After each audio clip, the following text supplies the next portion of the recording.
Good afternoon, everyone, wherever you are, and we thank you so much for tuning in to the Sunday rubber match. It's the RedHawks versus the Bobcats in the final game of the three-game series, Miami versus Ohio, in what has been a very fun weekend here. We've been covering it all weekend long from Red Hawk Radio. Today, my name is Andrew Relvas, joined alongside Bryan Miller for today's rubber match. The RedHawks won the first one 4-3. Game two, a little bit different for the Bobcats. They won 14-5 in a big win for the Bobbies. But game three, it's anybody's game here from beautiful McKie Field at Hayden Park. We'll see if the Bobcats can win the series or if the RedHawks can rebound after a tough loss from yesterday. Bryan, what is it going to take here for the RedHawks to cap off a successful weekend? Well, I have to definitely improve on the pitch performance from yesterday. Patrick Mastrian going to have to improve on his performance from last Sunday at Kent State, where he gave up 5 runs on 7 hits. So looking for a nice bounce back effort from the righty. Give you the OU lineup as they face off against Patrick Mastrian, who Bryan mentioned he struggled against the Kent State Golden Flashers. Lucky for the RedHawks, though, they did end up winning that series. So that was the most important thing. Leading off for the Bobcats, it is J.R. Nelson, who's had a strong weekend. Hitting second, it is Alex Finney, who hit a grand slam yesterday out to right field to win. Carried that one, and he's been swinging it well this weekend. Batting third, Gideon Ansel, the speedy center fielder. Hitting fourth, the freshman Caleb Carl. Batting fifth, A.J. Roush, the DH. Batting sixth, the catcher Trey Cassidy. Batting seventh, Paulie Mancino. Hitting eighth, Bryce Smith, and rounding out the OU lineup, it is Nick Dolan facing off against Patrick Mastrian, who's looking to do right here against the Bobcats. Bobcats wearing their alternate black and green with green numbering on the back. Meanwhile, Miami doing all red and white numbering. First pitch misses for a ball outside. We are officially underway, 1:01 p.m. Eastern Time, here from beautiful McKie Field at Hayden Park. The second pitch from Mastrian is fouled off, and it's 1-1. And the quick rundown for Mastrian this year: 5.70 ERA, down 53 and 2/3, 59 hits, 39 runs, 34 of which have been earned, 28 walks, 34 strikeouts. 1-1 pitch here to Nelson. Misses for a ball. It's 2-1. For Nelson this weekend, he's 2 for 9 with 2 walks. This one skips away for a ball. It's 3-1. And the impressive thing here about Nelson is he's only a freshman, and he is absolutely scalding the baseball, Bryan. He's playing really well in his first season for the Bobcats. The 3-1 pitch skips down low for a ball, or ball 4. That's a leadoff walk for the Bobcats. J.R. Nelson is aboard here. No outs. And it'll bring up Alex Finney to the plate. And Finney with a tremendous day yesterday, as you mentioned earlier, Andrew. A grand slam in the top of the second inning. Really blew the game open. Extended the Bobcat lead from 3-7. RedHawks, they were trailing by 8 in the third inning. They had a 3-run, I believe, 4th or 5th, which kind of made it seem like they were going to clip back into that deficit, but it was too much to start. RedHawks are playing catch-up all day long. The first pitch to Finney, a good one, strike 1 for Mastrian.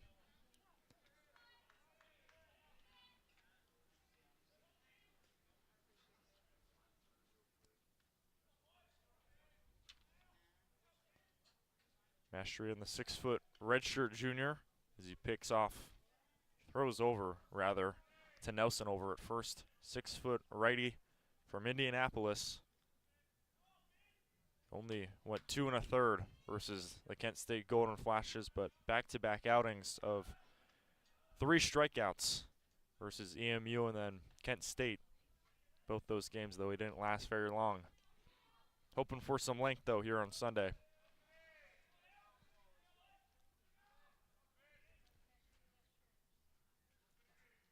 0-1 home to Finney. He scoots away from that one for a ball. It's 1-1.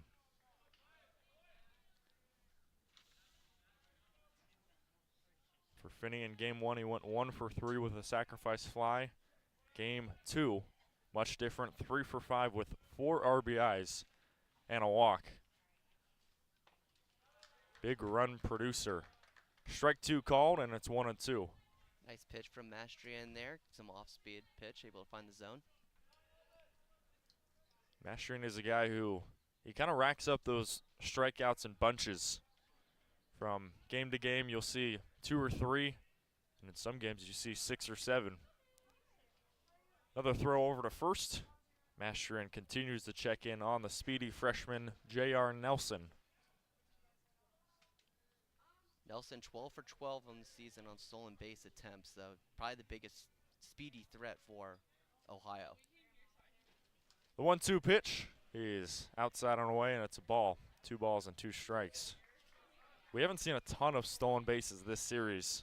It's kind of been more of small baseball and stout defense, especially from OU. Yeah, the OU outfield yesterday was tremendous. The 2-2 pitch home, and this one is hit shortly over to third. Zaborowski charges and throws over to first in time to Applewick. It's a 5-3 put out. That's the first out here in the first.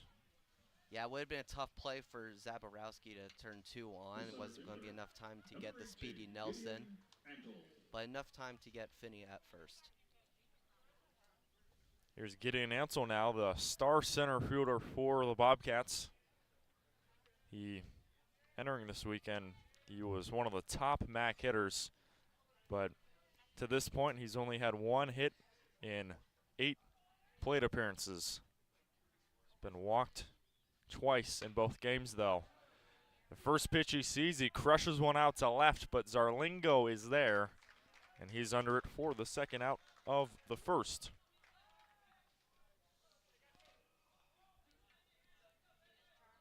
Miami defense, it's McDonald in center, Zarlingo who just made the second catch for the out in left, Ryan Novak in right, Zaborowski at the hot corner at third, Baker at short, Gordon at second, and Applewick at first. Doing the catching is the veteran David Novak for another game. He's kind of been their everyday catcher. Here's Caleb Carl, and he gets hit by a pitch in the first one for Mastrian on the left side. Yeah, it looks like that fastball just got a little bit away from him there.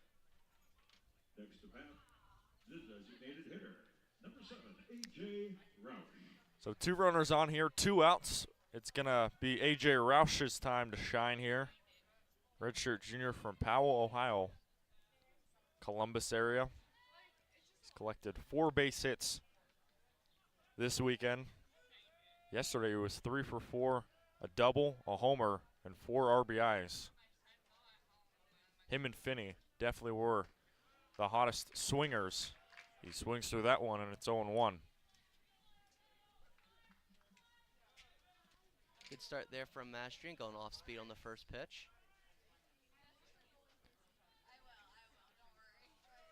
Mastrian in some trouble here, trying to get out of it. He throws back, and he got him in time. He threw back to second. The runner over there was J.R. Nelson, who just went off of the base pass just a bit, and he threw back to Baker, the shortstop, right in time, right on the money, and that will strand the OU runners here in the first. What a play from the veteran Patrick Mastrian, who gets out of the jam by throwing out the runner. We will head to the home half with the RedHawks soon to bat. Our score 0-0 Bobcats and the RedHawks here from McKie Field at Hayden Park. You're watching Miami Baseball on RedHawk Radio.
Wearing number 6, Dylan Baker. We're back here in the home half of the first with the RedHawks tied with the Bobcats 0-0. For Miami, the lineup, Dylan Baker leading off, Zach McDonald hitting second, Ty Bodicic, the Western Kentucky transfer, the DH hitting third, batting fourth, Evan Applewick in the cleanup spot, hitting fifth, Anthony Zarlingo, Redland Zaborowski batting sixth, Ryan Novak hitting seventh, David Novak hitting eighth, and Tyler Gordon batting ninth. And pitching for OU, it is Blake Gasky. And Baker fouls one back. He's behind 0-2. Gasky 5.82 ERA, thrown 60 and a third this year for the Bobcats, giving up 42 runs as that pitch is fouled back by Baker. 39 of which been earned, 27 walks, 53 strikeouts. Opponents hitting 263 against the junior righty. For Blake Gasky as well, last pitched versus Virginia Tech. This one hit pretty far out to left center by Dylan Baker, but running over a ton over to his left is Gideon Antle, and he is under it for a long first out here in the bottom half. And I wonder, Andrew, if that was hit yesterday, if that would have been out, as the wind was really blowing out at some points in the game yesterday. Today, wind not as much of a factor. Not as much, certainly. I honestly felt like when OU was hitting them, the wind was carrying for them, but when Miami hit them, just kind of died off. Here's Zach McDonald, who tries to lay down a bunt on the left side, but it goes scooting foul for the first strike. Ball carried a ton yesterday. None more evident than Alex Finney's grand slam out to right. Looked like a routine fly ball when it first was hit, but just kept carrying. Ball missed on the outside. It's 1-1 to Zach McDonald. McDonald, the star center fielder here for the RedHawks from Portage, Michigan. He clubs one in the air on the right side, but it goes foul off the top of the OU dugout. It's 1-2. McDonald 1 for 3 yesterday, but did have a couple RBIs. So adding to those RBIs total, he has 60 of them on the season, which is tied for first in the MAC. Donald collected hits in both of the games versus OU this weekend. Takes the ball down low, it's 2-2. And even in his down games, he's still producing for the RedHawks. Huge reason why the RedHawks are in the MAC tournament. The 2-2 pitch misses down low, it's 3-2.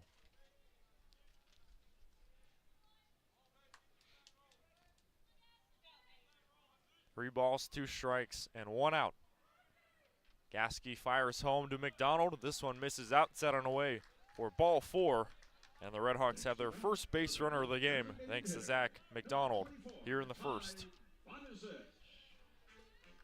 And McDonald always a threat on the base paths as well. We'll see if Miami tries to use his speed here. Now here comes up Ty Bodicic to the plate, the Western Kentucky designated hitter. He's been good all season long. Yesterday he was 1 for 3 hitless in the first game, but trying to get a little hitting streak in this one. First pitch misses for a ball from Gasky. It's 1-0. For Gasky as well, Southeastern Community College transfer in Iowa. He spent 2 years there. He swings off of this one, fouls off of a part of his lower body. Goes 1-1. McDonald was already off to the races, so to your point, Bryan, showing off the speed there, but he has to go back. Yeah, looked like a hit and run opportunity there for Bodicic and McDonald. And Bodicic still trying to fix his leg, I think. I think it got his leg. Didn't get a great view of it, though. Looked like it may have hit off of his left leg, which doesn't have a shin protector, so I'm sure that one hurt a bit, but he's back into it, seems to be okay, and he will deal against Gasky again. But before he throws over to first to check in on McDonald, who once again he leads the team in stolen bases with 13. Another pickoff attempt, and he scoots right back the other way.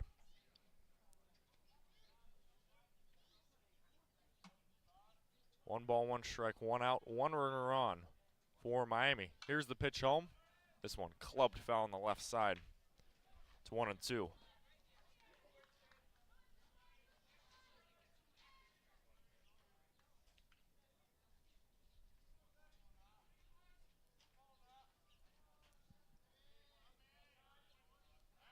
Another pickoff attempt over. McDonald goes right back. For Gasky as well, he's a long pitcher. He lasts really long in most games. He went 5 innings last game, 7 innings. That one is thrown over versus Toledo. 6 innings versus Bowling Green, 7 2/3 versus Eastern Michigan, and 5 2/3 versus Western Michigan. Who is a very effective hitter. This one, crush foul on the right side, goes foul.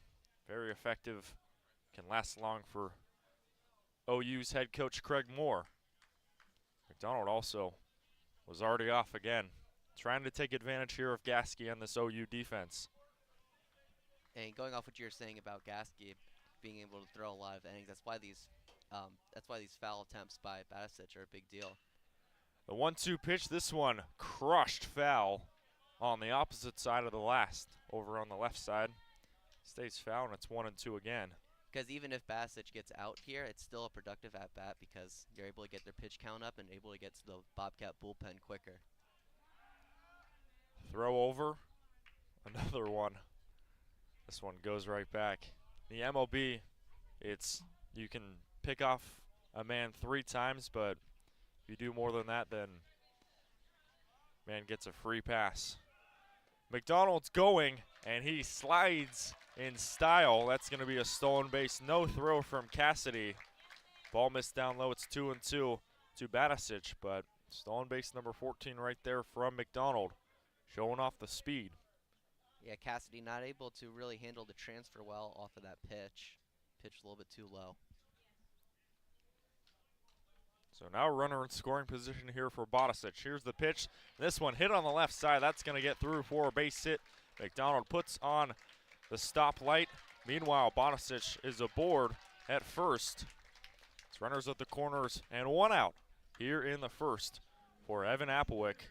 Miami's first baseman, number 16, Evan Applewick.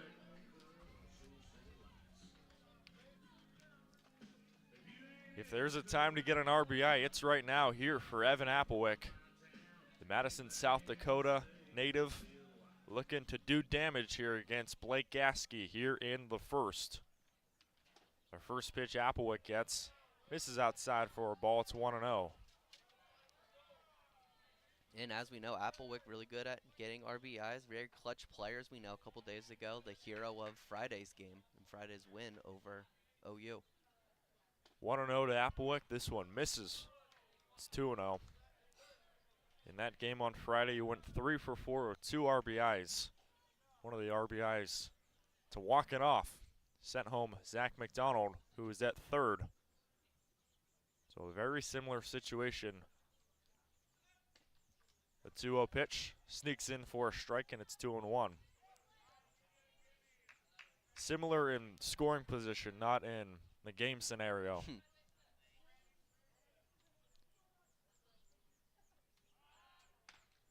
Another throw over. Now checking in on Batisic here. He is unsuccessful. Batisic, only 2 stolen bases this year. Yeah, for 2 teams that aren't exactly stolen base teams heavy. 2-1, and this one ripped on the left side. That one gets through for a base hit. Coming in to score is Zach McDonald. A 1-out RBI single from Evan Applewick, and the RedHawks are up 1-0 here in the first.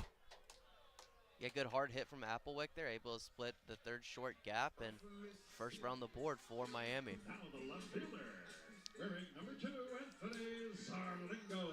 Good swing there from Evan Applewick, who just crushed one on the left side, able to get through. And the RedHawks are cooking here in the first.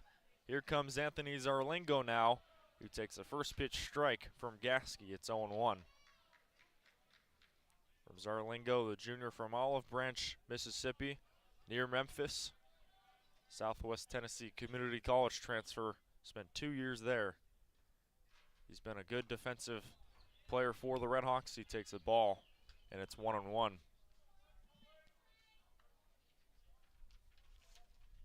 Before that Xavier game, which was a few days ago, he hadn't really played for a month. Last played April 14th versus Western Michigan. As the ball goes down low, it's 2-1.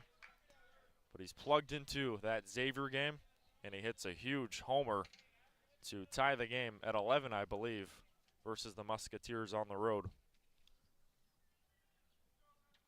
Yeah, you never know when your number is going to be called. And Zarlingo able to take full advantage of that opportunity and earning more playing time this weekend. This weekend, Zarlingo, he went 0 for 3 on Friday, but 1 for 3 on Saturday. So just trying to get those offensive numbers up. The 2-1 pitch goes in for a strike, and it's 2-2. Got Applewick on first, Bodicic on second, with 1 out.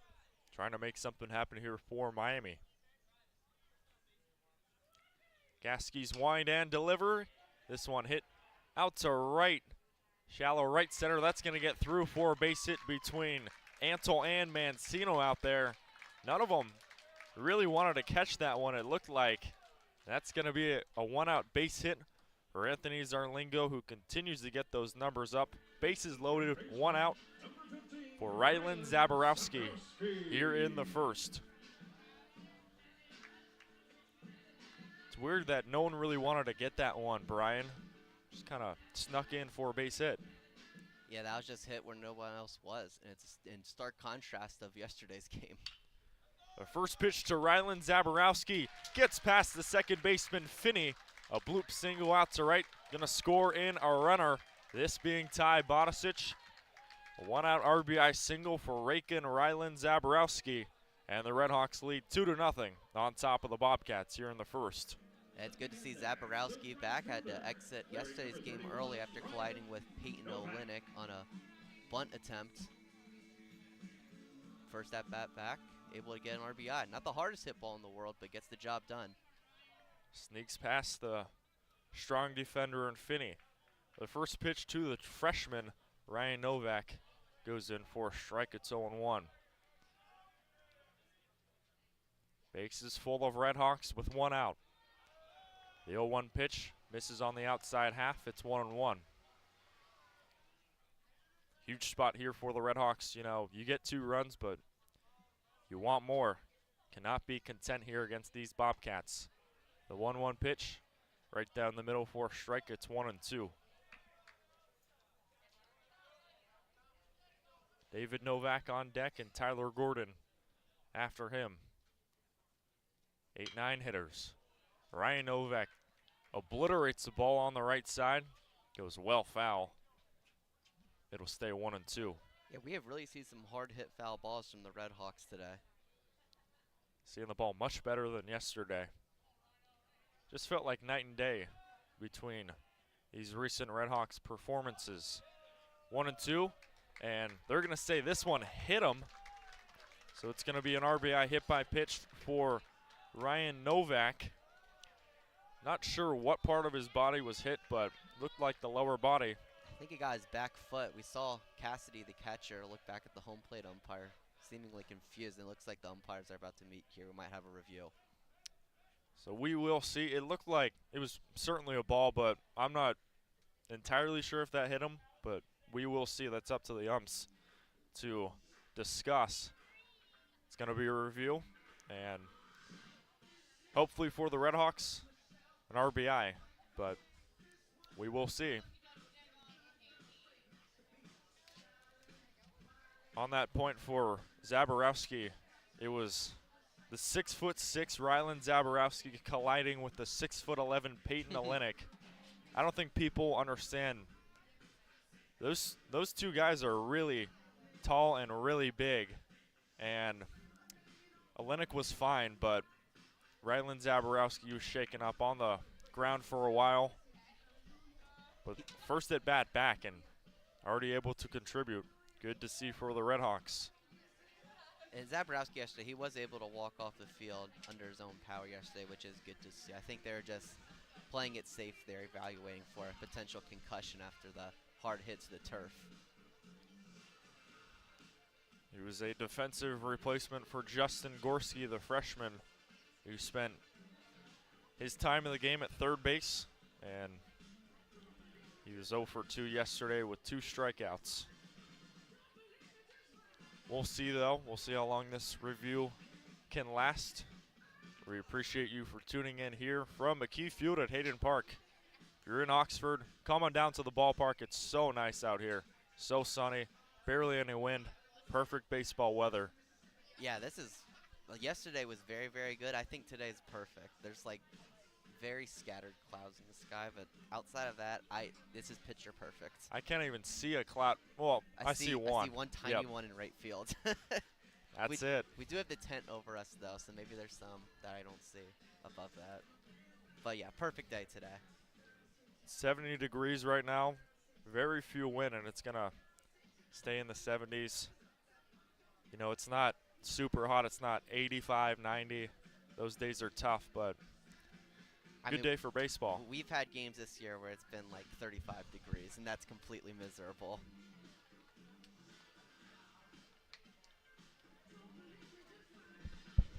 Yeah, the season's here for Miami baseball. You get kind of, I like to say, Big Ten football weather, you know, rainy, snowy. We had I think one snow game in the early part of the season, but it wasn't super snowy.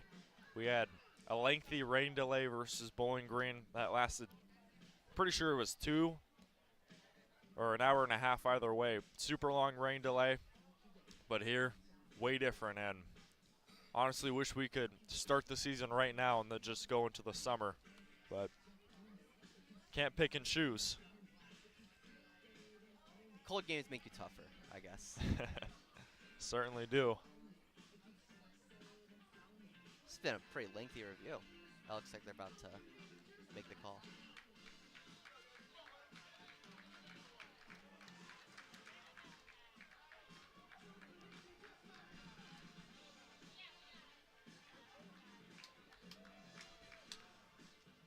Umpiring crew saying that play on the field stands. So after the hit by pitch from Ryan Novak, Miami's going to be up 3-0. So the call stands. RBI hit by pitch for Ryan Novak. And it's going to be another RBI chance here for the RedHawks, this time from David Novak. And this one hit him. This one on his back. Back-to-back RBI hit by pitch. You don't see that very often.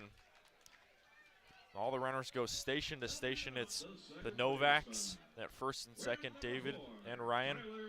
And Rylan Zaborowski all the way over at third. Miami's up 4-0 now. 4 runs on 4 hits, no errors. 2 of those runs came in from hit by pitches. And here comes Tyler Gordon, bases loaded, 1 out here in the first. The Southern California native hoping to make some magic happen here for Miami. We have a meeting on the mound here. I mean, really just got to calm Gasky down. 2 straight hit by pitches. He's thrown 33 pitches, and, you know, to start, he was pretty good, but to this point, Miami hitters, they've just been way more disciplined, and they've locked in. And it looks like it has been a bit of a problem for Gasky. Here he came into today's game with 13 hit by pitches, so now up to 15.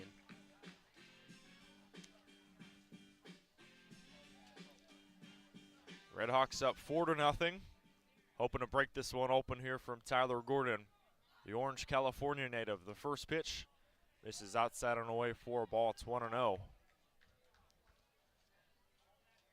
Zaborowski at third, David Novak at first, and Ryan Novak at second.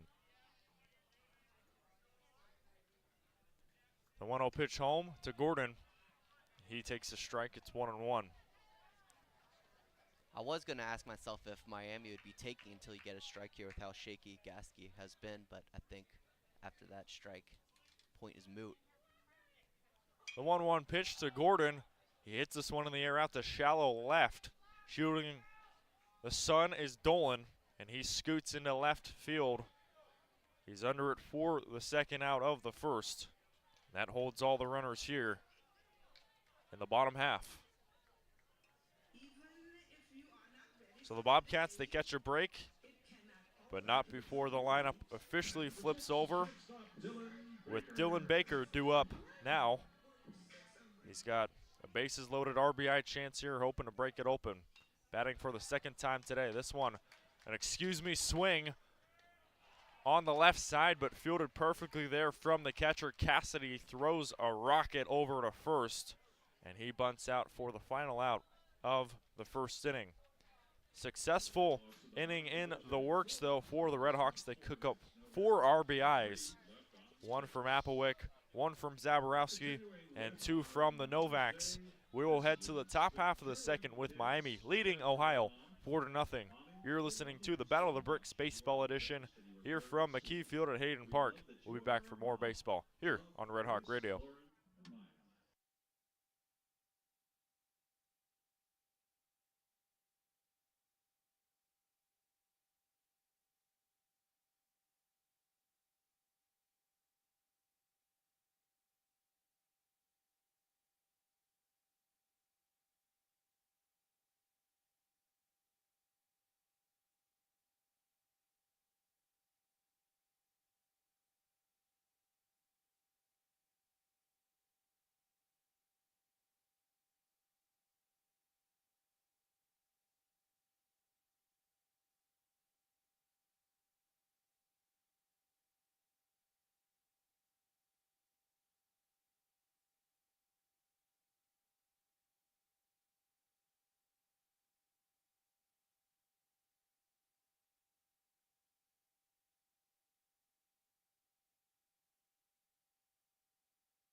Number 7, A.J. Roush. Welcome back to baseball here in the top half of the second. It's 5, 6, and 7. Roush, Cassidy, and Mancino facing off against Patrick Masterin for inning number 2. The first pitch nearly clipped Roush. He scoots out of the way for a ball. It's 1-0.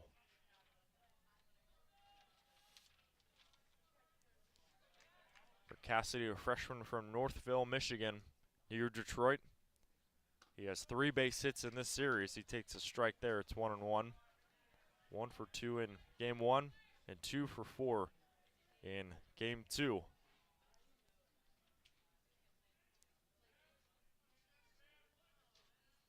Mascherin fires home the 1-1 pitch. Breaking ball, swung on and missed. Strike 2, and he's behind. Cassidy, one of few freshmen on this OU lineup. It's kind of a veteran-heavy lineup. A few freshmen sprinkled in there. Excuse me, that was Roush. My apologies. Ball missed there. It's 2-2.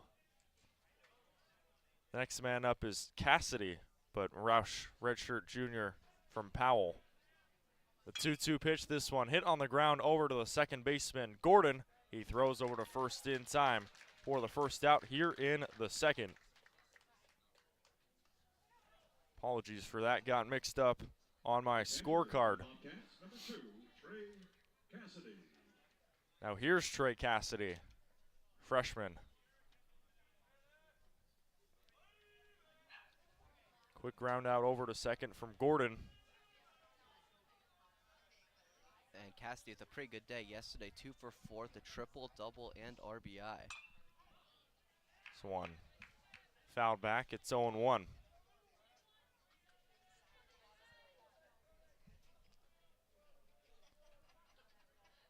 Infield for Miami playing pretty deep. We see Tyler Gordon at second playing a couple steps into the outfield shouldn't say grass, but green part of the turf. Cassidy takes a strike, and it's 0-2. This is something Miami likes to do. You see a lot of shifting from the RedHawks. Haven't seen it a ton this weekend, but you know Brian Smiley, a defensive guru, likes to do that. No balls and 2 strikes. Swing and a miss. Strike 3 swinging. Cassidy goes down for the first time today. Out number 2 here in the second. Mastrian rolling early.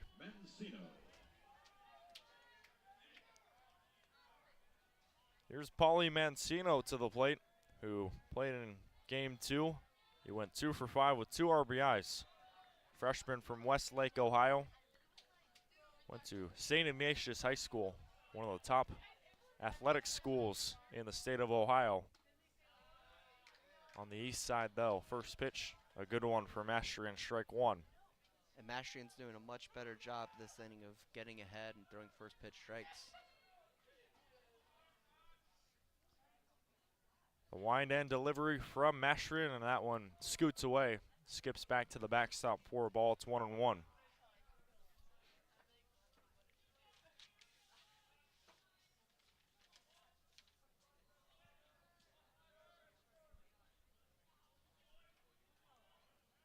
Bases cleared, 2 outs.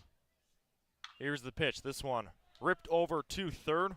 A hot grounder right to Zaborowski. Throws over to first to Evan Applewick in time. And that does it for the top half of the second inning. A 1-2-3 second. Patrick Mastrian continues to roll. And we will head to the home half with Miami 2 up. It'll be 2, 3, and 4, McDonald, Bodicic, and Applewick when we come back. You're listening to Miami Baseball on Red Hawk Radio.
Miami center fielder, Zach McDonald.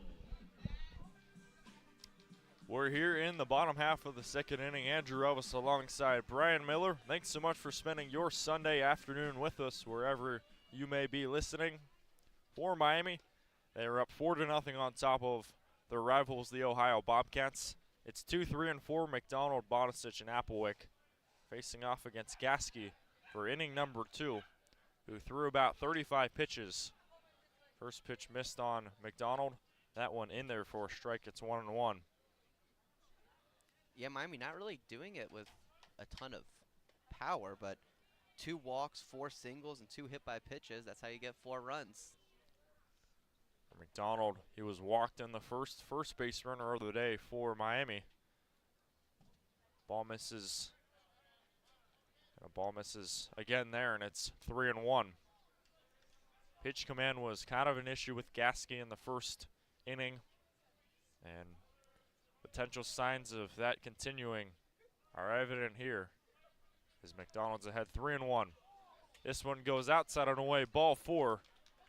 It's back-to-back at-bats with walks here for McDonald, and the RedHawks once again threatening here in the second. Designated hitter, Ty Bodicic. And we saw last time McDonald got on, they used his speed, tried a couple stolen bases, when able to steal second. We'll see if they do that again.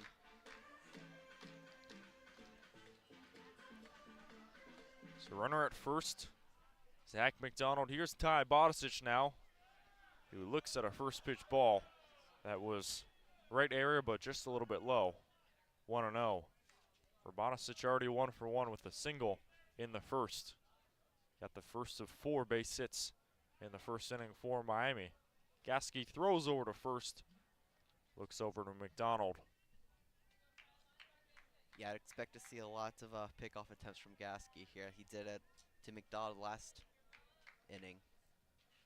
1-0. Strike one called.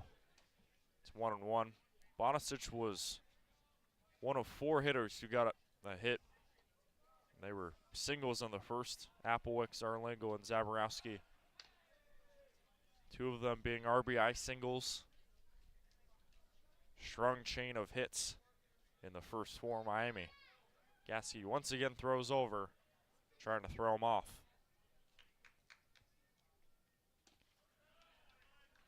Gasky rifles in a strike, and it's 1-2.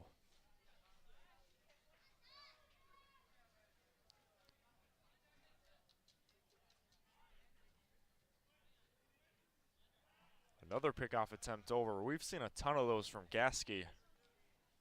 None of them have been successful, but just trying to throw off the speedy McDonald. And we've also seen from Miami side getting J.R. Nelson how that top of the first ended. 1-2. This one bouncing up the middle. Nelson dives. It's off of his glove. This one gets into right field. Bonicic puts on the brakes, but McDonald was already routing second, and he goes all the way to third. It's going to be runners at the corners. No outs here for Evan Applewick. Due up. So Bonicic remains perfect from the office. 2 for 2, both with singles. Yeah, hard hit ball from Basic there. It's going to be a tough play for the shortstop, J.R. Nelson. Just bounced off his glove and into the outfield.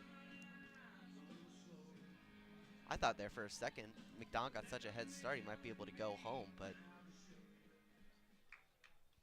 stays at third. Here's Evan Applewick now. Another RBI chance here. He takes a first pitch ball. It's 1-0. That hard hit ball right up the middle. This game was played yesterday, probably turned by Nelson. That's how good this OU defense has been. The 1-0, and Applewick skies this one in the air out to shallow right center, but under it is the second baseman, Finney, and he's there for the first out here in the second. A quick one on Applewick. Yeah, Applewick just missed on that one. Number 2, left fielder, Anthony Zarlingo. So still an RBI chance here. It's up to Anthony Zarlingo to hopefully bring in McDonald over at third. Zarlingo 1-for-1 with a single. He takes the first pitch ball that bounces in to the turf. It's 1-0. McKie Field at Hayden Park, all turf. Very aesthetically pleasing too. Runners at the corner and 1 out here for Miami as Gasky throws over again. Zaborowski and Ryan Novak are the next batters up here for Miami, assuming they can push them on. This one ripped on the right side, but it moseys foul. Smith is over there, and it'll be 1-1.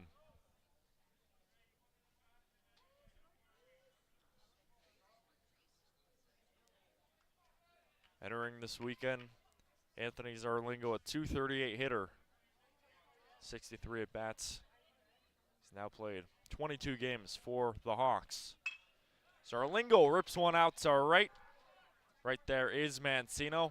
Here comes McDonald tagging in to score. It's going to be a sacrifice fly for Anthony Zarlingo, who wrecks up yet another RBI. And the Hawks are up 5-0 on top of the Bobcats here in the second. Yeah, hard hit ball from Zarlingo there. Right fielder didn't have to go far for OU, but gets the job done.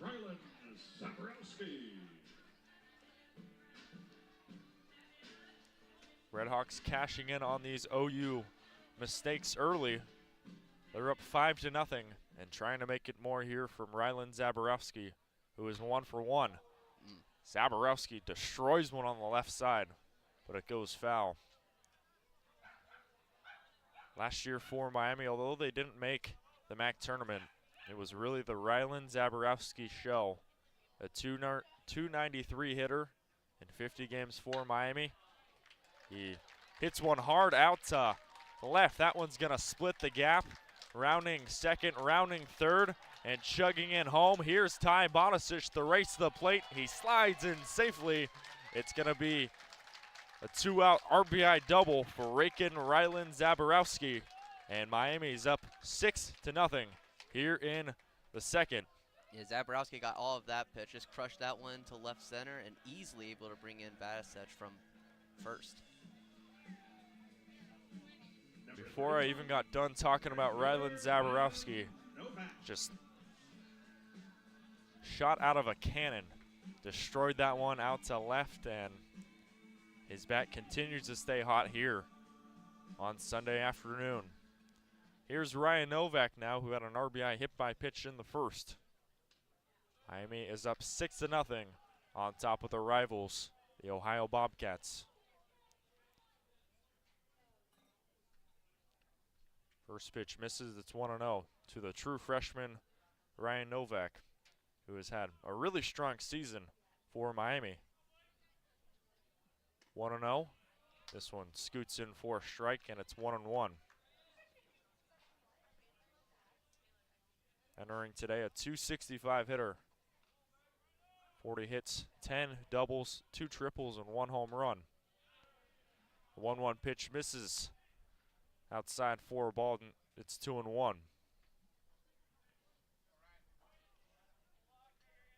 Just seems like this Miami offense is so deep. They've got guys who, when their name is called, they can deliver.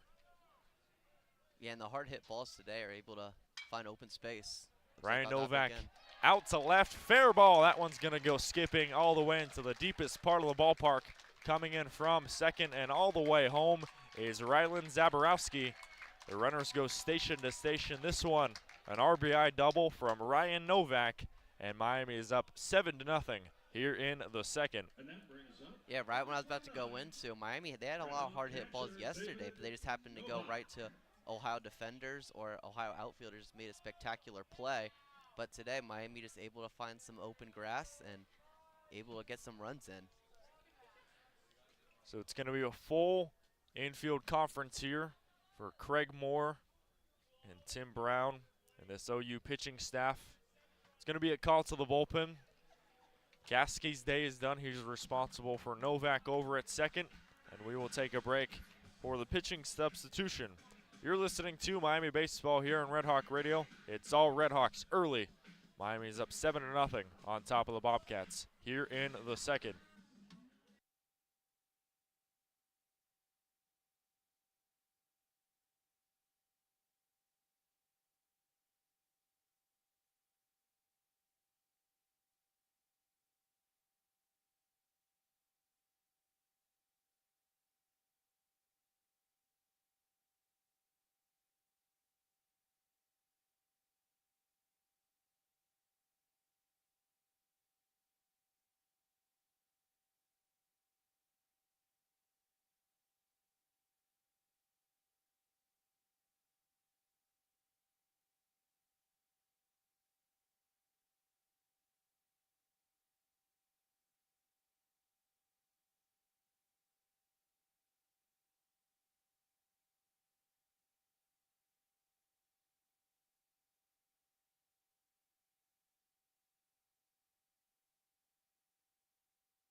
Welcome back to baseball here in the home innings. Bottom half of the second, the RedHawks are up 7-0, rolling early.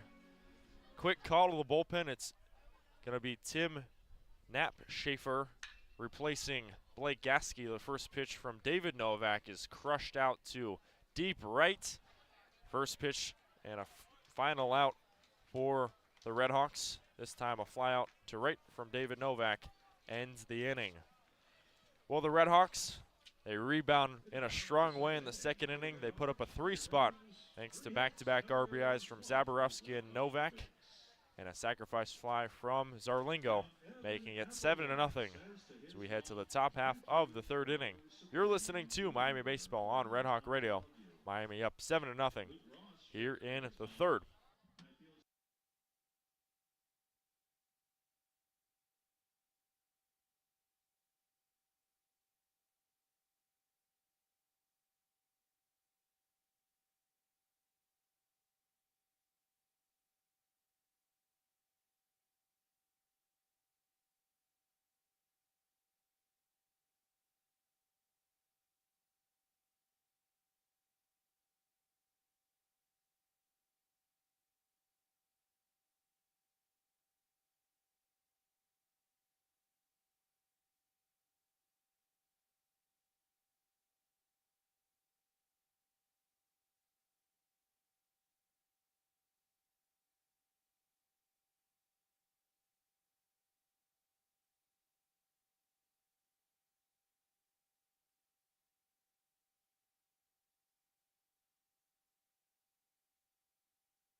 Welcome back to Oxford. After two, Miami remains up 7-0 off of 7 hits. Strong start for the RedHawks today. Pretty much the complete opposite of yesterday's game, where Ohio was up 8-0 after 2.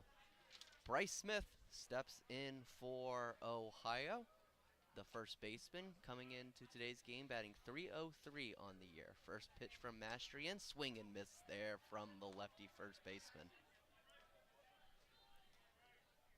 Smith 1 for 4 in yesterday's game with an RBI and 2 runs.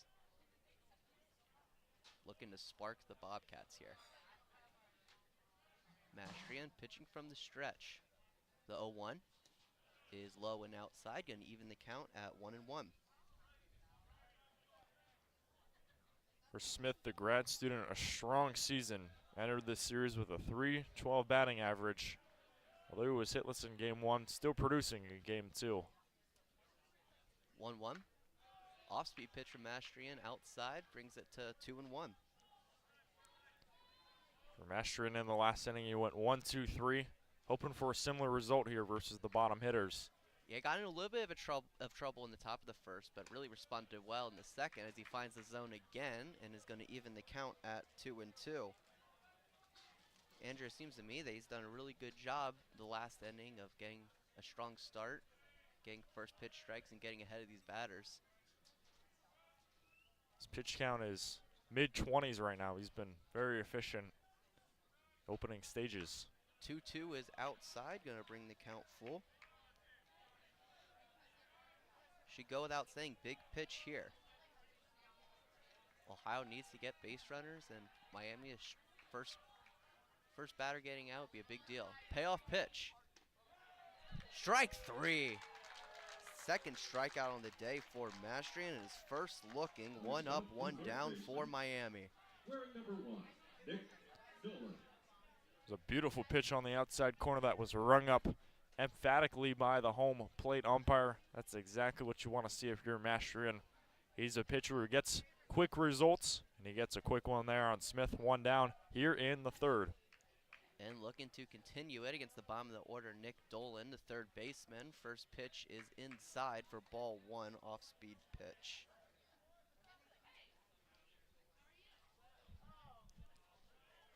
Dolan's a guy who's a strong defender. He had a really good game 1. We went 2 for 4. He misses the zone there, brings it 2-0. Dolan 0 for 4 yesterday, but did have a run, making his 38th appearance this season, 36th start. 2-0 pitch, misses the zone again, brings it to 3-0. As soon as I mentioned Mastrian doing a good job of getting ahead of batters, faces a 3-0 deficit. See, announcer's jinx. Yep, it exists. The 3-0 finds the zone. No, it doesn't. And that has a 4-pitch walk for Nick Dolan. Saw him hesitate there for a second. I think Dolan thought that was a strike. I think most people did, but it was not. And a 4-pitch walk for Nick Dolan brings up the top of the order, J.R. Nelson for the Bobcats. That's a good at-bat there from Dolan. He wasn't biting at anything. He was making Mastrian challenge him, and he just didn't bite. He gets aboard for the first time here in the 3rd. Nelson walked in his last at-bat to start the game. First pitch curveball from Mastrian finds the zone. 0-1 count. 0-1 count here in the top of the 3rd. Miami remains up 7-0 here in the rubber match in the Battle of the Brick series. 0-1 is low, evens the count at 1-1.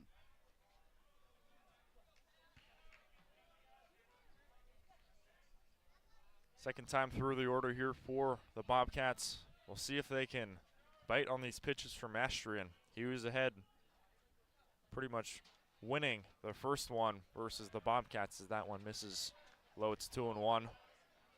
We'll see how the approach can potentially differ second time around against Mastrian. I would think with his efficiency, I would expect to see more taken pitches, I think, especially early in the count. Mastrian is set, 2-1. Fastball finds the zone, evens it at 2-2. Mastrian sitting about high 80s, low 90s on his fastball, but his breaking stuff has been very good today.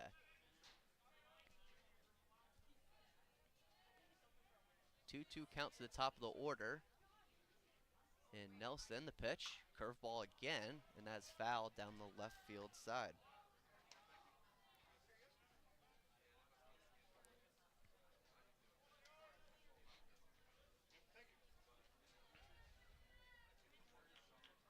Mastrian here, he does not want to get base runners on, especially for this heart of this OU lineup. Finney, Anto, and Carl, 3 qualified hitters, can definitely do some damage. And the middle of the order for Ohio had a great day yesterday as that pitch is fouled down the right field side.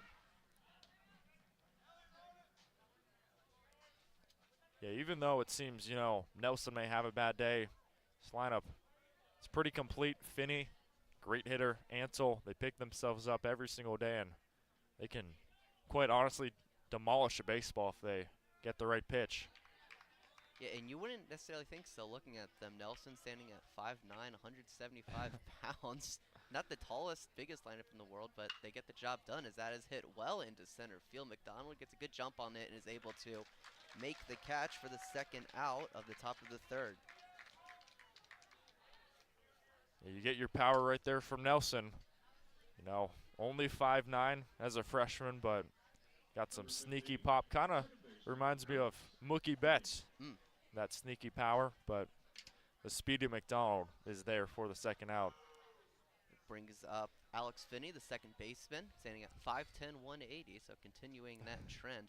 Just proves that any type of body size and shapes are all welcome in baseball. 2 outs here in the top of the 3rd. First pitch from Mastrian. Off speed again, just misses the zone. And for Finney, he's in the midst of a 10-game hitting streak. Been seeing the ball super well in the past week plus. He's been destroying the baseball here in McKie Field. As Mastrian misses that low, brings it to 2-0. He's also from Oxford, Michigan. Different state, but same city. Well, he's playing like he's at home right now, the way he's been Most playing certainly. this weekend. 2-0 from Mastrian is inside, brings it to 3-0.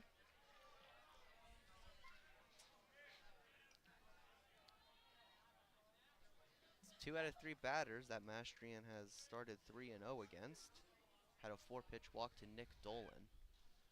3-0, and that's the second 4-pitch walk for Mastrian in this top of the third. And those are good at-bats there from Dolan and now Finney, able to work the count and once again force Mastrian to work. You know, it's not going to be easy. This team, you know, the record, not the greatest, 15-30. They're 10-16 in the MAC, not going to make the tournament, but let me tell you, these guys, they want a win against the RedHawks. You know, you talk about moral victories, it can certainly be a moral victory to take 2 out of 3 on the road here against the RedHawks. But they're down 7, and they're going to try and battle back here, especially with Gideon Antle due up next. Absolutely. I don't think anything would make the Bobcats happier than to spoil the RedHawks and win a series against their rival. Especially with, as you mentioned earlier, there will not be any postseason play for the Bobcats. Next week they play Akron, and that will be the end of the season for them. And they also play Marshall next week as well. Brings up the 3-hole hitter, Gideon Antle. The center fielder today. First pitch, off speed, finds the zone. For Antle, it's honestly surprising to see a guy like this kind of stay quiet. He was one of the top hitters in the MAC entering this series. He's 1 for 9 now, 1 single in the second game. Pitch from Mastrian outside, evens it up at 1-1. Yeah, as you mentioned, Andrew, this series came into today's game at 1-8, and with a fly out to left field today, 1 for 9 in the series, came into today's game hitting .363. So an uncharacteristic weekend for Antle. 1-1 pitch finds the zone, brings it to 1-2. And Mastrian, the RedHawks, 1 strike away from getting out of this mini jam. See if he goes high fastball here. Try and challenge Gideon Antle. Yeah, I think you could go high fastball, and then with that off-speed pitch that he has. Pitch is a fastball, not particularly high, but that's fouled into the Miami dugout. Nice play there, nice barehanded catch. Heard you made a nice catch Oh, man. a few weeks ago. I did, yeah. It bounced about like right there, right behind the like first wall that you see when you enter the stadium. It bounced right to me. I had to keep my head on a swivel there. 1-2 pitch from Mastrian, off speed again, fouled off behind home plate. So I guess that was the setup there. Potentially high fastball, and then with that off-speed slider sweeper pitch that Mastrian throws, that would be a good pitch sequence. But both those fouled off by Antle, and the count remains at 1-2. Yeah, Antle's, he's not trying to go down quiet, trying to make a loud bang here for the Bobcats in the third. Hadn't had a ton of wind today, but starting to pick up slightly into the left center gap. Mastrian looks back at second a couple times. The 1-2 pitch fouled off right behind home plate.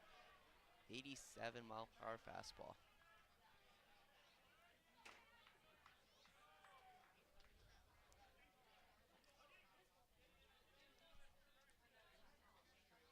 Runners at second and first for the Bobcats, still looking for their first run on the day. Miami up 7-0 here in the rubber match. Top of the third. 2-2 pitch from Mastrian is crushed down the left field line, but foul. I think that was into the players' parking lot out there. Hopefully his cars are okay, but man, that one was crushed out to left by Antle. I think there's a good chance that would have at least hit the fence, probably would have went over if that was fair. Really would have changed this game, but luckily for Miami, it goes foul. 1-2 pitch from Mastrian is going to be dribbled and ruled foul. I think it hit Antle, and he's starting to limp around a little bit. Like it hit one of his shins. And it doesn't appear that he has a shin guard on either of his legs, so can leave quite a mark. Just going with the stirrup look today. I like that. The Sunday stirrups.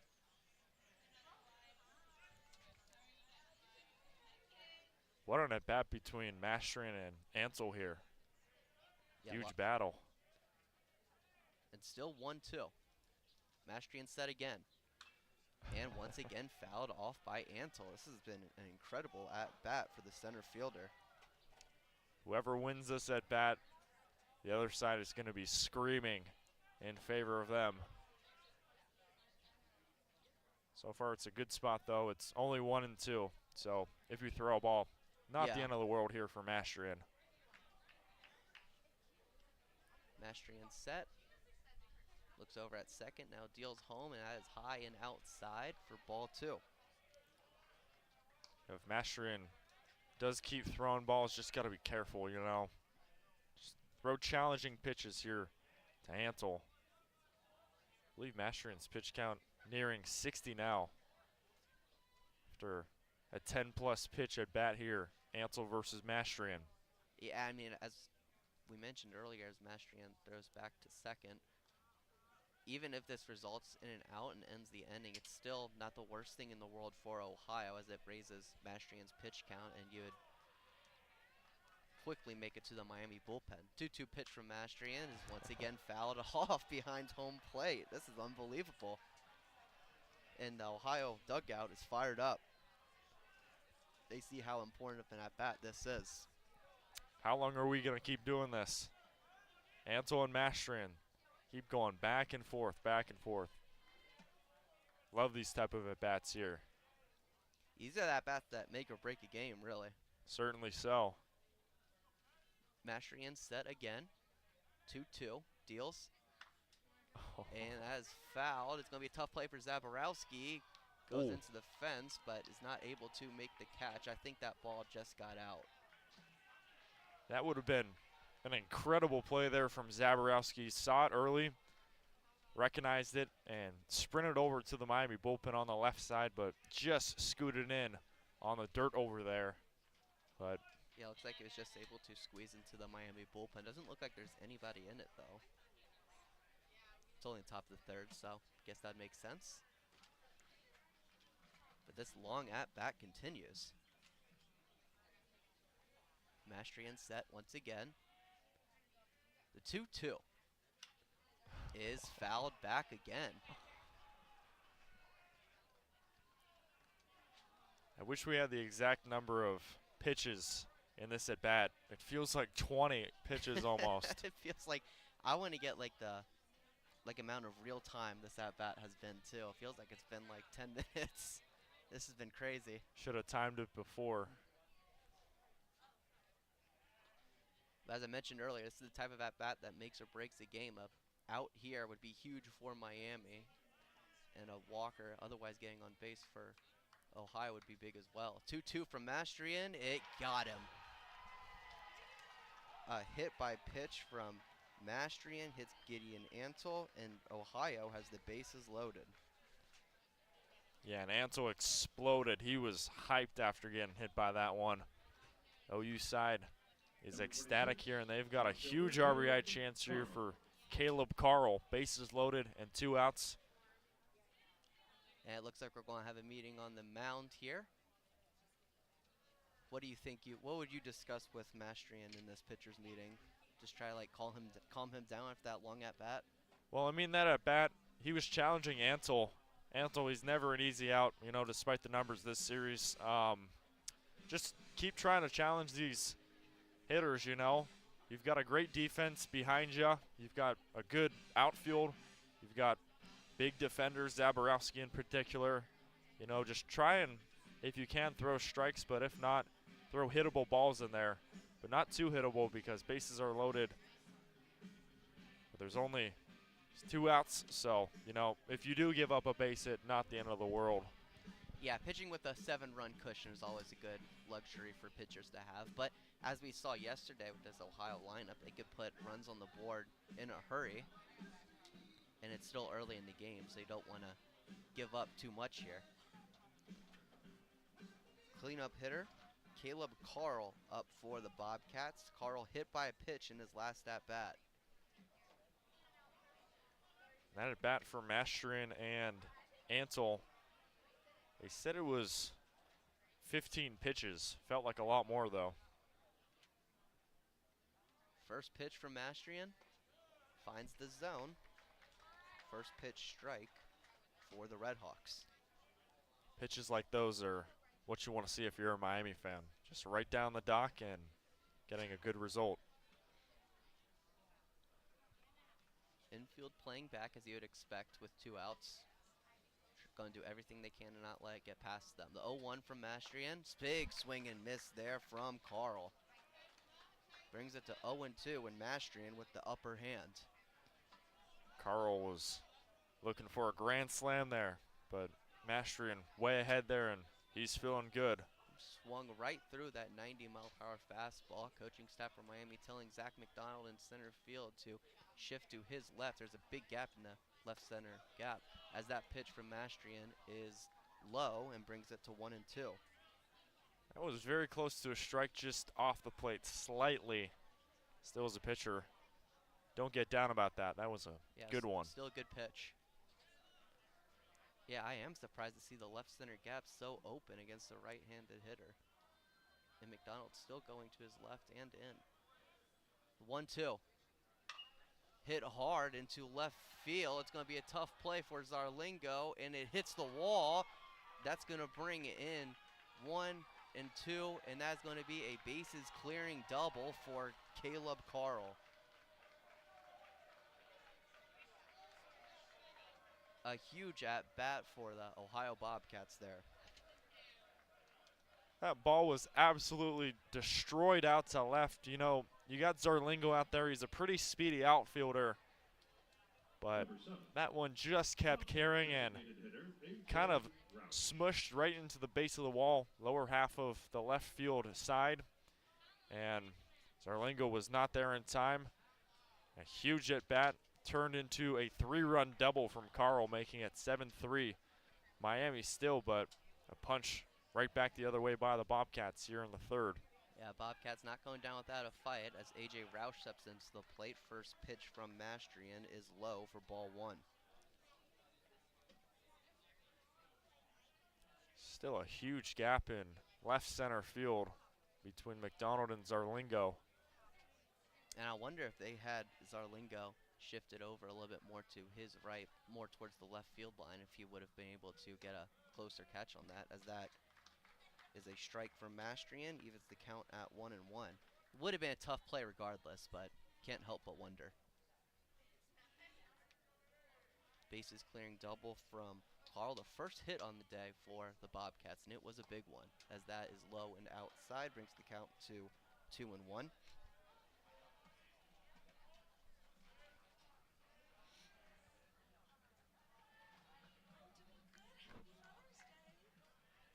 Pitch count for Mastrian as well. Now getting closer to 70 now.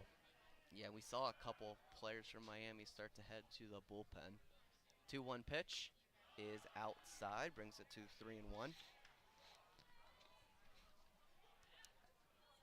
if Roush gets walked here, I would honestly talk him through this one for Mastrian. You know, he was so close to getting that final out, but just could not get the result. And you can't help but think about that long at-bat from Antle. That's got to be a crushing blow for Mastrian on the mound. 3-1, hit hard to Baker at short, bobbles at first, second, makes a throw, and it's a little bit wide, gets Evan Applewick off of the bag. And the Bobcats are going to have 2 base runners on. Yeah, that one was a ripper right to Baker. Baker, he was right in front of it, but he had trouble grabbing the baseball, and then he threw an absolute strike over to Applewick at first, but just drew him off just a little bit. It was honestly impressive to see him pick it up and just throw it over almost in time, but the speedy Roush able to get over in time. And the Bobcats are still threatening. I think Baker rushed that throw just a little bit. Last at-bat ruled an error, so Ohio only remains with 1 hit on the day, as Novak is going to go out to the mound for a little chat with Mastrian.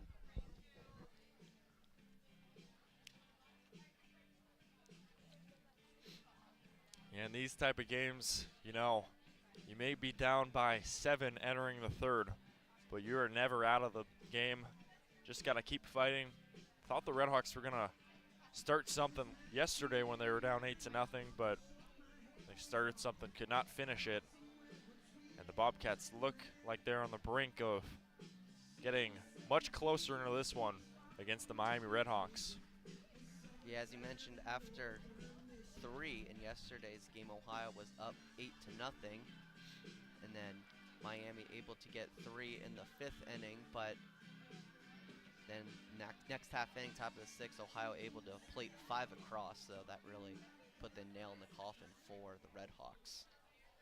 As Trey Cassidy, the catcher, steps up for OU. Runners on second and first. 2 outs here in the top of the third. Miami's up 7-3. First pitch from Mastrian is low and perhaps outside for ball 1.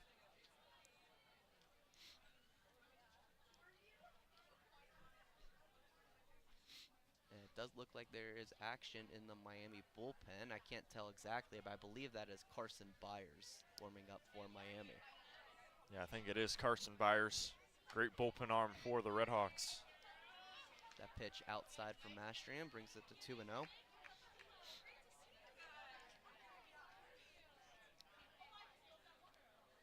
You would think Byers or Olenek would be the pitcher next in that position to eat up innings, but Olenek has done the past 2 games, as there's a big swing and miss there from Cassidy. Brings the count to 2-1. So you wouldn't expect the 6'11" right-hander in for Miami today, I wouldn't think. Love that pitch there for Mastrian, breaking ball, and he got way ahead of Cassidy there for the first strike. 2-1. Finds the outside corner, evens it up at 2-2. And Mastrian, once again, 1 pitch away from getting out of this. Just got to throw something that's kind of in the path of the plate here on Cassidy. Doesn't have to be a strike, but try and get him to go for it. 2-2, fouled off.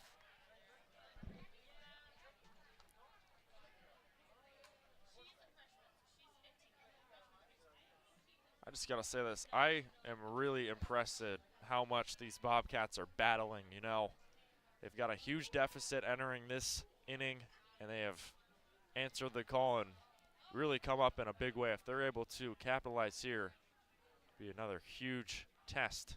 That's 1. 2-2, fouled off again. Good timing there, Andrew. And yeah, that's been the biggest thing that I've taken away from yesterday's game and so far today is that, I mean, you don't think OU has a ton of pop. The numbers don't exactly stand out, but they're just fight and grit and able to stay in it with 2 strikes has been really good. And we're going to have another meeting on the mound, and it looks like this is going to be it for Patrick Mastrian with a 2-2 count, 2 outs in the top of the third. We did see this yesterday, a pitching change from Miami in the middle of the count. Yeah, yesterday, Nick Relvas, it's a different scenario, though. It was bases loaded, and I believe he only had 1 out. But either way, though, call to the bullpen. It's going to be the Carson Byers show, trying to shut down these OU bats. We'll bring you the pitching change and the rest of the top of the third here after this quick break. Miami remains up 7-3, but OU threatening. You're listening to Miami Baseball on Red Hawk Radio.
Top of the third here in Oxford. New pitcher for Miami, number 7 left-hander Carson Byers, 5'9", 190-pound sophomore from Mattawan, Michigan.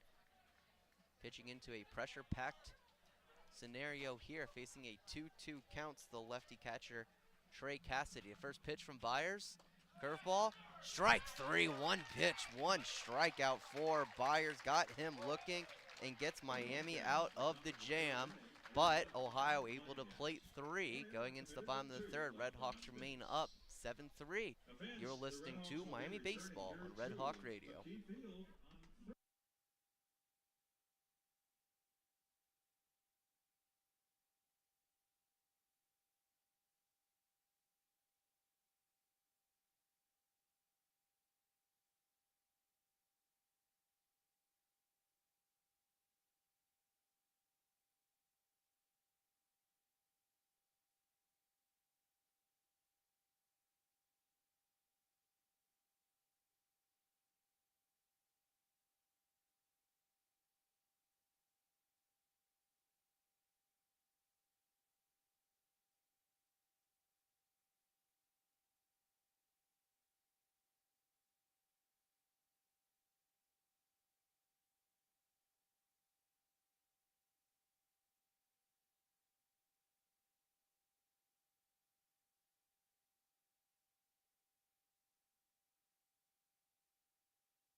Bottom of the third here in Oxford. RedHawks remain up 7-3, but Ohio able to get on the board in the last half of the inning.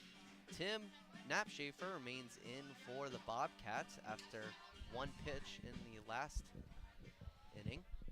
Facing the bottom of the order, Tyler Gordon, who swings and misses at the first pitch for strike 1. Gordon grounded out to the third baseman Nick Dolan in his last at-bat. Dolan playing about even with the bag. 0-1 pitch is low, evens up the count at 1-1.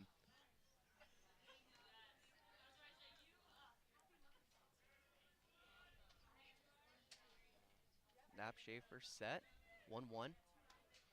Finds the zone again, brings it to 1-2. And this is hopefully an inning here for Miami where they can start something in, potentially plate some runs back.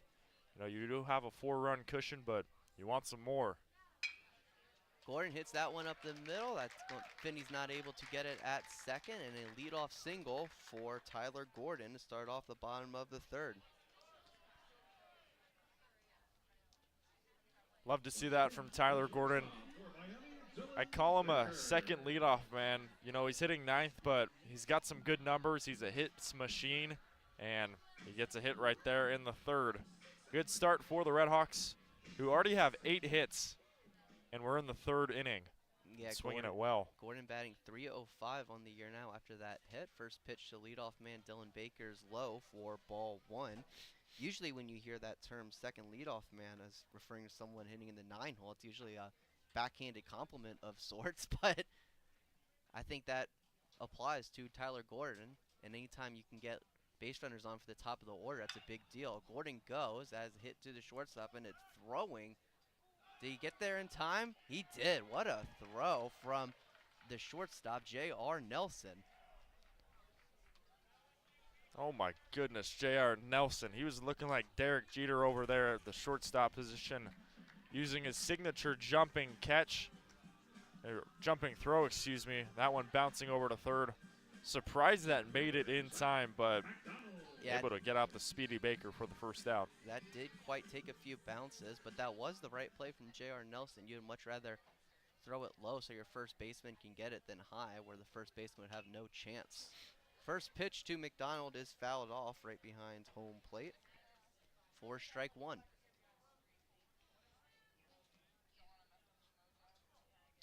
For McDonald in the midst of a 7-game hitting streak. That gets behind the catcher Cassidy, and Gordon goes from second to third. See what McDonald can do here. Another RBI opportunity. He's been red hot for the RedHawks. I like that. 2 walks today for McDonald, looking to add to those RBI totals. Came in with 60 today, which is tied for the lead in the MAC. Nap Schaefer set, pitch to McDonald. That's going to be hit to Nelson at short. Able to get McDonald in time, but that does bring Gordon home and extends the Miami lead to 8-3. Yeah, great job from McDonald there. He just ripped it over on the left side of Nelson, who was charging over, sprinting over, and throwing an absolute strike over to Smith at first. He does the job, though. He brings in Gordon, and it's 8-3 RedHawks here in the third. It's good to see the Miami offense respond after that 3 spot from the Bobcats in the top of the inning, as that first pitch to Ty Batisech is low for ball 1. Yesterday, the Bobcats, they put up 4 runs in the first, 3 runs in the second, 1 run in the third. RedHawks have done just that today. And also similar to yesterday's game, after the other team responded. So yesterday, after Miami responded with the 3 spot in the bottom of the 5th, Ohio was able to respond with 4 of their own.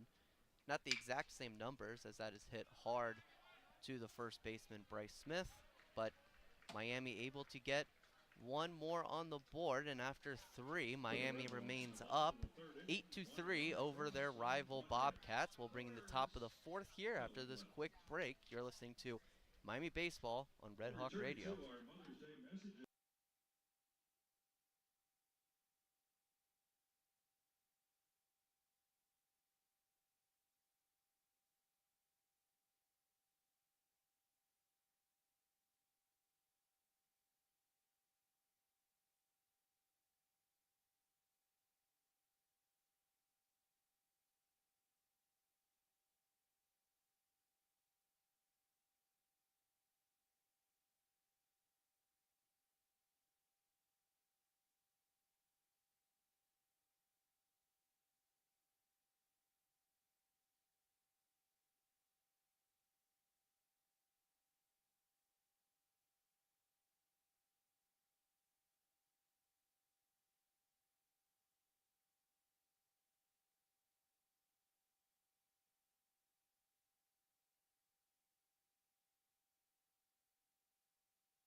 Top of the 4th here in Oxford. Miami able to get 1 across in the bottom half of the 3rd and remain up 8-3. Carson Byers remains in for Miami. He will be facing the right fielder, Paulie Mancino, to start off the top of the 4th. First pitch from Byers is high for ball 1.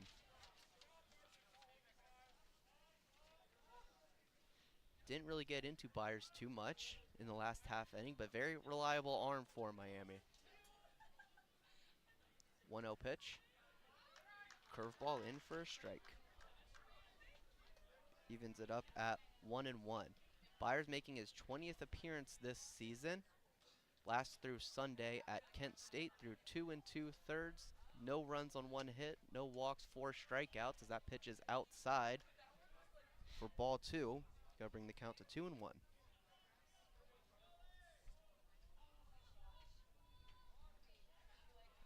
Mancino today 0 for 1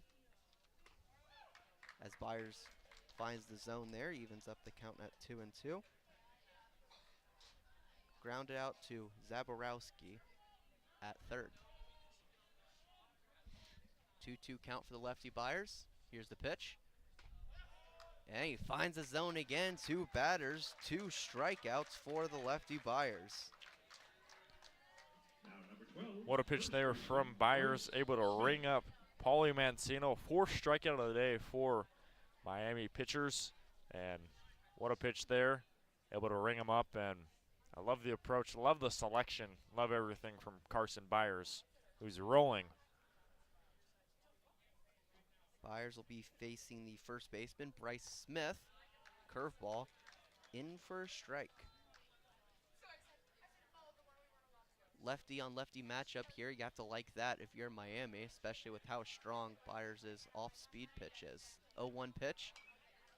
Fastball about shoulder high. Fouled off behind home plate, and Bryce Smith down 0-2. For Byers as well, 2nd on the team in strikeouts, only behind Peyton Olenek.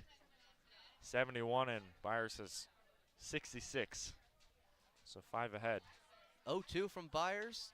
Another fastball. 3rd strikeout on the day for Byers. A 3-pitch strikeout. 2 up, 2 down for Miami. Nick Dolan. Brings up the 3rd baseman, Nick Dolan, the bottom of the order. Dolan walked in his last at-bat.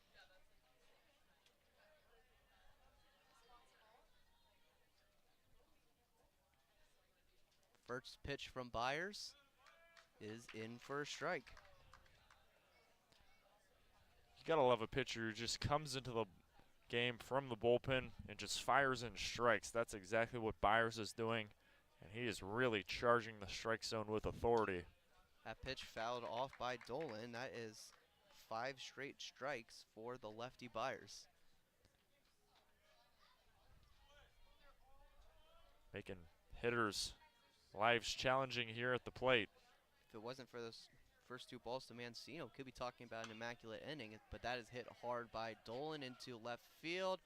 That 1 hops, 2 bounces to Zarlingo, and he throws it in. That is a double for the 3rd baseman, Nick Dolan. Yeah, that one was crushed out to left. Thought Zarlingo was going to get there, but just went in front of him. It's going to be a 2-out double from Nick Dolan. And the Bobcats continue to threaten. Got a runner at 2nd in scoring position. The top of the lineup coming up. Yep, top of the order up for OU. J.R. Nelson, the shortstop, flew out to McDonald in center field his last at-bat.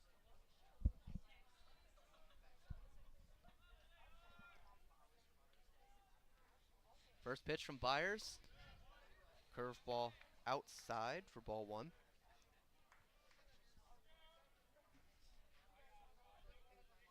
Runner on 2nd for the shortstop, Nelson.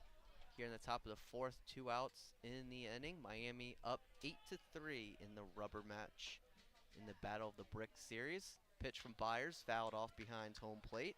Evens the count at 1-1. Last time Miami hosted the Bobcats, it was 2 years ago, 2022, in April. RedHawks able to win 2 of 3. Trying for a similar situation. One of their first series against the Bobcats in 2 years. Anytime you're able to beat your rival, that is a sweet feeling, as there's a big swing and miss there from Nelson. He was flailing out at that one. What a pitch from Byers. Off-speed pitch on the corner, making Nelson look silly here. We'll see if he decides to go fastball on the next one. Switch it up. Byers looking for his 3rd strikeout of the inning here. 1-2 pitch. Curveball again is outside, evens it up at 2-2.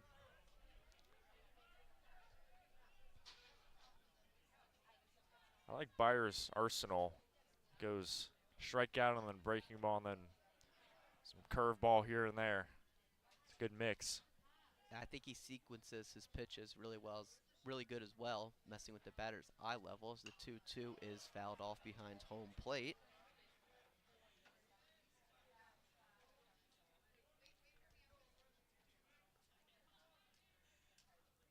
Seems like this top half of this OU lineup, they do not want to go down in an at-bat without a fight. Nelson, Finney, and Ansel, all three of those guys capable of working long at-bats. We see one from Nelson right here.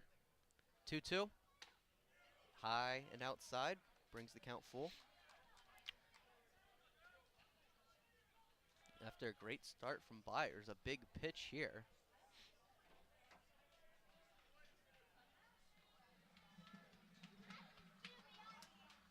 Byers set. Payoff pitch.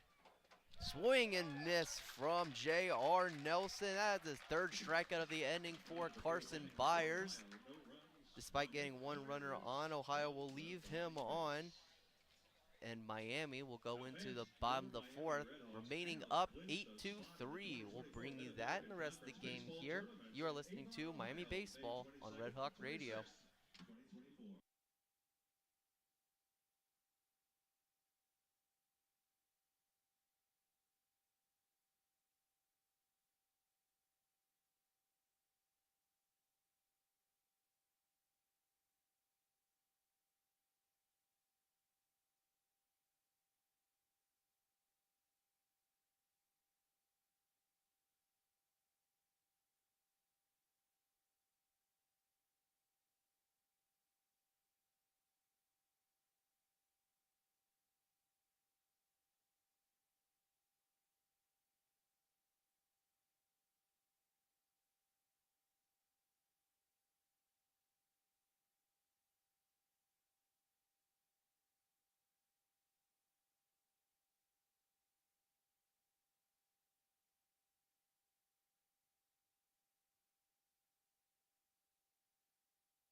Bottom of the fourth here in Oxford. Miami remains up 8-3 as the first baseman, Evan Applewick, will start off the bottom of the fourth for the RedHawks. Tim Knapschafer remains in for the Bobcats. First pitch is low for ball one.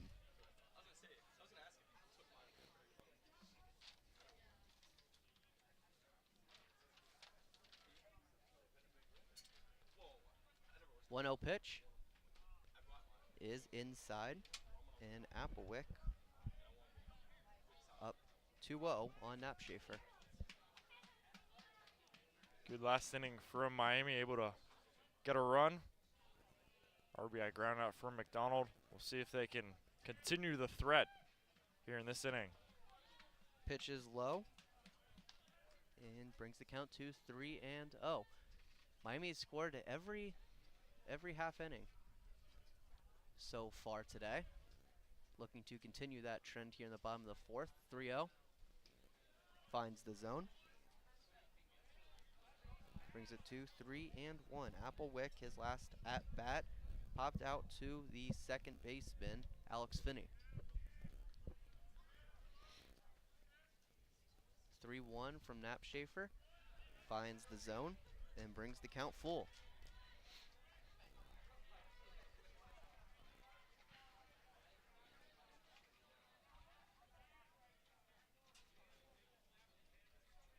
Knapschafer set, pitching from the stretch with nobody on. The payoff pitch is low, and a leadoff walk for the first baseman, Evan Applewick. Red Hawk left fielder Anthony. One thing that's been impressive about Miami in this game, they have 6 out of the 9 hitters with hits, and got, I believe, 8 out of 9 or 7 out of 9, somewhere in there with base runners on. They've been on the base pass a ton and really making these OU pitchers work. First pitch to Zarlingo finds the zone for strike one. Yeah, I think if I'm doing my scorecard right here, Andrew, the only player that hasn't gotten on for Miami today has been the leadoff man, Dylan Baker, which is something that you really just don't see often. 0-1 pitch is chopped down the right field line, but foul. And that's going to bring the count to 0-2. Zarlingo already a good day from the office. 1 for 1, a single and a sacrifice fly. Already an RBI and just trying to get some more playing time as we get closer and closer to the MAC tournament in about 2 weeks. Seeding's not really set yet, but Miami's in, first time in 3 years. 0-2 pitch is fouled off right behind home plate. And yes, the last conference game of the season for Miami as well, so last chance to improve their seeding. They'll have to wait, see what happens across the conference today and next weekend. See where they'll be, when and where they'll be playing in Avon. 0-2 pitch from Napshafer is outside, brings it to 1-2.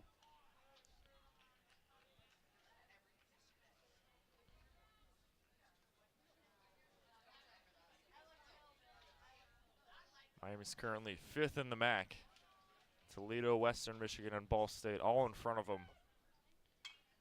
Hoping for some good fortune. Zarlingo files that one off, and that is going to land behind me, almost in the same spot where I caught my foul ball a couple weekends ago, but did not have the same type of spin on it.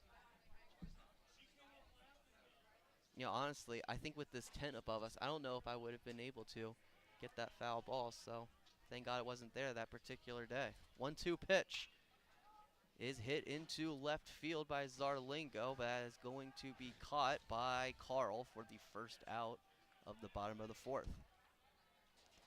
Another good swing there from Zarlingo. Just missed the timing a little bit. Carl's there, but as a hitter, you can't be mad at that from Zarlingo. Yeah, anytime you can hit the ball hard, especially the opposite way, I think that's something you gotta live with.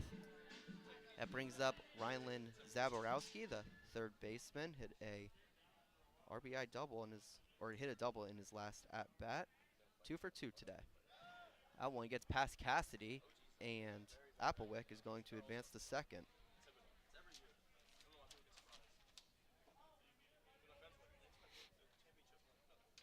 Yeah, Napshafer, got to be careful about these pitches. Miami, they steal bases, not a ton, but when they do, they make them count. That one hit hard by Zaborowski. That's going to go into the left center gap, and that is gone. A 2-run home run from Rylan Zaborowski extends the Miami lead to 10-3.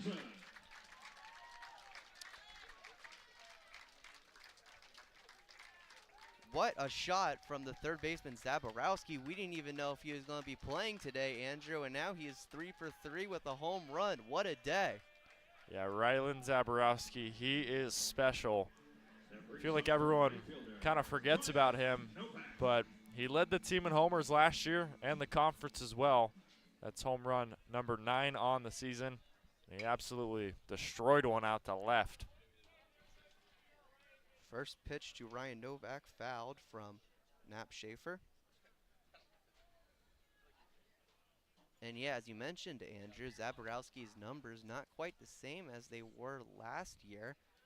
With that home run, that's his 9th of the year, as Novak swings and misses that on that one. They'll bring the count to 0-2. But if you're able to get Zaborowski going before the MAC tournament, that duo of him and Zach McDonald is as good as it gets in the conference. As that pitch is outside. Zabo, a lot of RBIs today, 4 on the day, 4 of 10. Huge contributor. He's usually a 4-hitter, batting 6th today though. Pitch fouled off by Novak. Count remains 1-2. Yeah, we've seen him play or hit all throughout the lineup. We've seen him play all different places throughout the field this season. We've seen him at third, first, and right. As that is outside, that evens the count at 2-2. And that's just from what I remember off the top of my head. He might have played other positions that I'm not aware about or forget. I think he played shortstop a game or two, but kind of seems unusual to have a guy like Zaborowski out playing short. 2-2. Swing and miss there from Novak. That's going to be the second out here in the bottom of the fourth. Catcher, David And brings up the catcher, David Novak. 0 for 1 today with a hit by pitch. Flew out to the right fielder, Paulie Mancino, in his last at bat.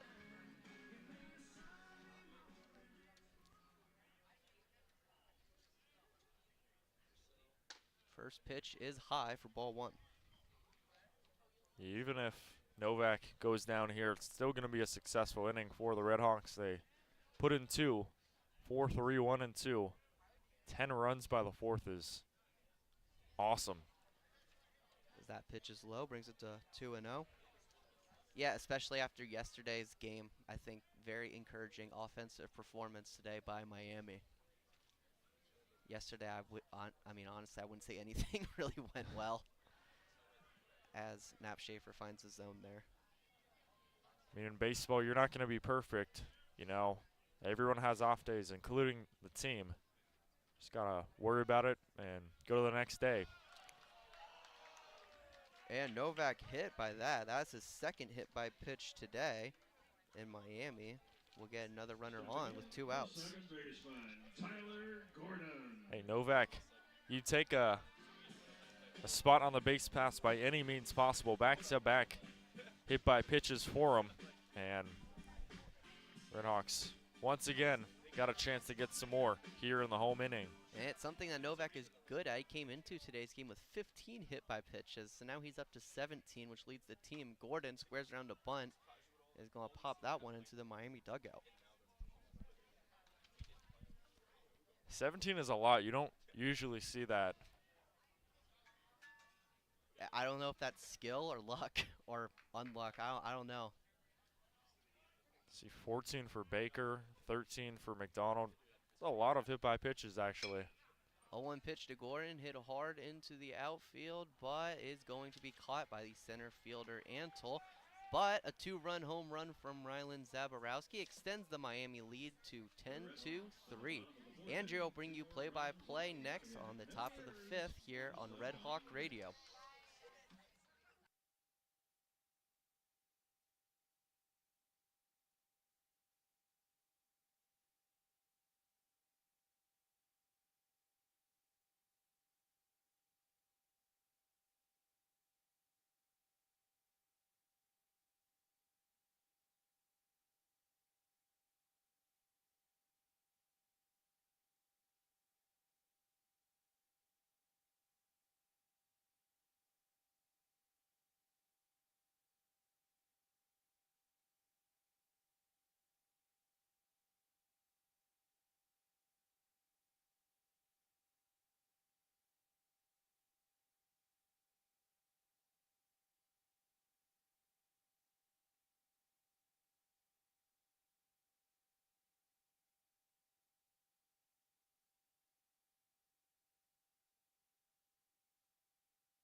Second baseman, Alex Finney. Welcome back to McKie Field at Hayden Park. Here in the top half of the 5th inning, Miami up by a touchdown by 7, 10-3. Here as we're entering the middle innings. For Ohio, it's 2, 3, and 4. Finney, Ansel, and Carl facing off against Carson Byers for another inning. First pitch, a good one on Finney. It's strike 1. Another successful bottom half of the inning for Miami is Zaborowski continuing his great day today. Second pitch, missed outside. It's 1-1 for the RedHawks. They went on a stretch where they were scoring double-digit runs pretty much a long streak. It was really evident in that Eastern Michigan series as that one misses for a ball. It's 2-1. Started at Toledo in the final game, 10-2 win. Then they played Xavier at home, 11-1, 12-10, 11-8, 13-3. So that is 5 games of double-digit runs as a strike is called, and it's 2-2. About a week and a half ago. Offense is clicking exactly what you want to see if you're a Miami fan. Coming into today, Miami second in the conference. Oh, good pitch. 2-2 pitch, strike 3 called on Finney. He goes down for the first time today. Strikeout number 5 now for Carson Byers, who is close to getting the lead in strikeouts on the team. He's got 69 right now. Nice. 2 behind, 2 behind Olenek. Yeah, great day today so far for Byers. And Miami on the year, second in the conference in runs behind Bowling Green. Miami's at 360, Bowling Green at 449. That's a wide gap between first and second. Most of those runs came in the beginning part of the season. Here's Gideon Antle, first pitch misses for a ball. Here's the second one. This one scoots in for a strike. It's 1-1. Bowling Green kind of cooled off recently.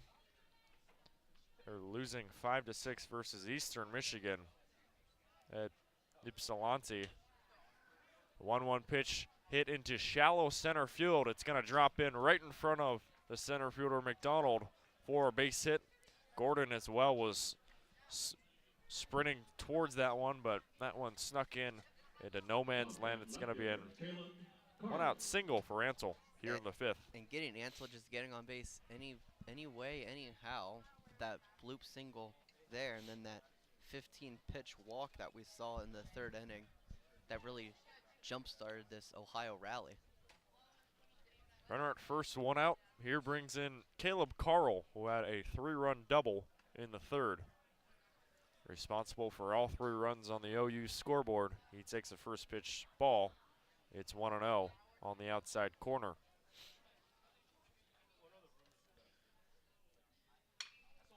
Carl hits one hard out to right center. Running over to his right is Zach McDonald, who makes yet another play out there. It seems like he's making all those plays in the outfield so routine. He gets it for the 2nd out here in the 5th. Yeah, he makes it look routine, but it's really not. It just shows the jumps that McDonald gets in center field. I thought that looked really good off the bat of Carl. I thought that was going to get in the gap and bring the runner home, but I misjudged that, but McDonald did not. So now 2 outs here in the 5th. A.J. Roush at the plate, the DH. Trying to lay down a bunt. He lays back and he stares at a ball. It's 1-0. Top of the 5th, Central Michigan on top of Ball State, 11-2. Central Michigan. Ball State right now 2nd in the conference, so that would be a huge upset win. Roush rips one out to left. That'll go bouncing to Zarlingo, who has to hop to take that one down. Back-to-back hits. Roush and Gideon, not back-to-back, but still in the inning. 2 hits, and they've got 2 on and 2 outs here for Trey Cassidy at the plate, trying to cut into this Miami lead. That almost went really bad for Miami there. We saw that one bounce. It looks like it went higher than Zarlingo thought it would go. It almost went over his head, and if it did, that would have been an extra base at least for OU. So Roush is aboard along with Ansel. Here comes Trey Cassidy, who's 0 for 2 with 2 strikeouts. Coach Brian Smiley telling Zarlingo to head over on his right side, facing off against the lefty Cassidy, who takes the first pitch strike.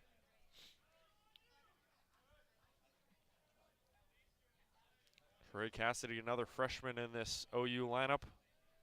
It's Cassidy, Mancino, Carl, and Nelson. Ball is high there, it's 1-1. It's really impressive to see all these freshmen really produce for Ohio, who last year they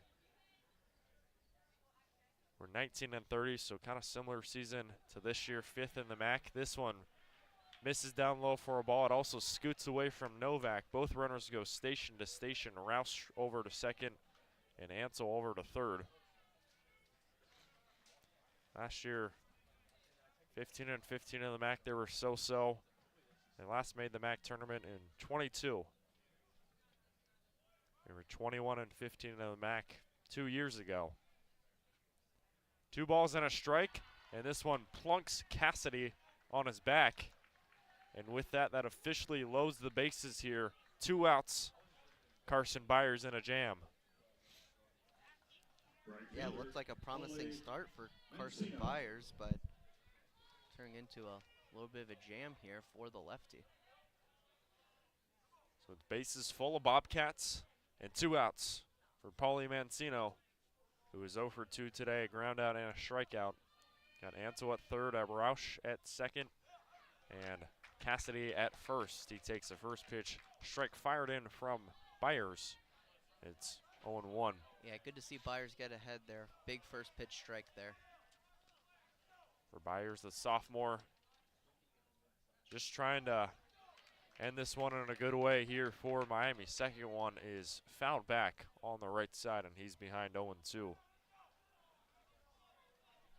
Yeah, it looks like Mancino just missed that fastball there. Anytime you foul it off right behind home plate like that, means you're right there. So I'd expect an off-speed pitch from Byers here. Byers 0-2 pitch. This one fouled back. Mancino got a piece of that one, and it stays 0-2. Last year, Byers, he was a strikeout machine, 57 strikeouts. Entering today, he had 64, already 5 strikeouts. His ERA was high last year, but continues to get those strikeouts. He's been probably the most productive arm for Miami. 0-2.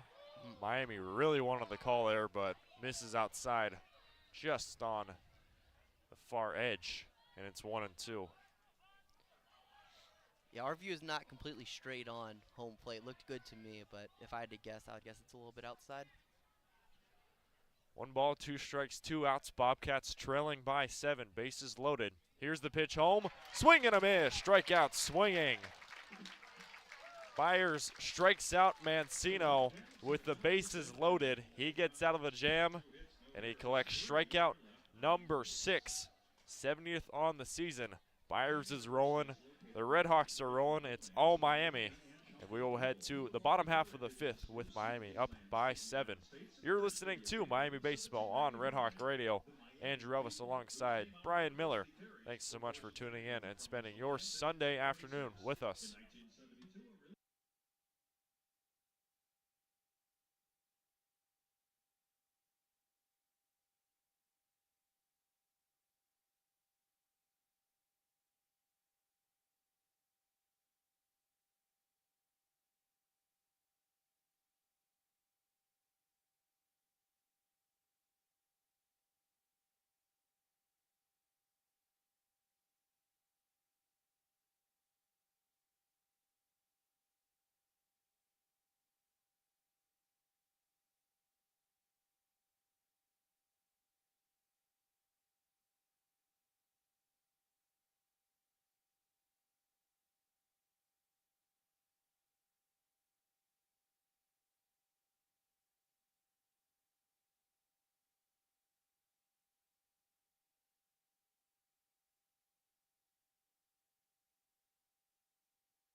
The number 6, Dylan Baker. We're here in the home innings with Miami up by 7. Andrew Relvas alongside Bryan Miller. Fun day of baseball from McKie Field at Hayden Park. For the RedHawks, it'll be the top of the order. 1, 2, and 3. Dylan Baker. First pitch he sees. He clubs one foul on the right side. Goes near the OU bullpen, but goes out and foul. For Baker today, he is 0 for 3. A fly out, a bunt out, and a ground out. The only Miami player today to not get on base so far, so looking to end that. Knapschafer still in. Swing that gets all the way to the shortstop, Nelson. He had a glove on it, but he flips and misses the play there. That's going to soon be a single, and Baker will be on board for the first time today. Good timing, Bryan. Yeah, way to end that streak. Not sure if that'll be ruled a hit or an error. That would have been a very tough play for Nelson to get the speedy Baker, but it seems like the ball just like popped out of his glove immediately as he had it. So kind of a half swing from Baker there. It reached Nelson right there. Here's Zach McDonald, the first pitch he sees. He crushes this one out to left. This one gets all the way to the outfield, and that's going to be a stand-up double for Zach McDonald, who continues to attack the ball with authority. Bases, 2 runners on, in scoring position, and no outs for Ty Bodicic, due up next. Yeah, first hit on the day for McDonald. It was a good one. Absolutely crushed that thing and placed it right in the left center gap. That is an easy double for the center fielder.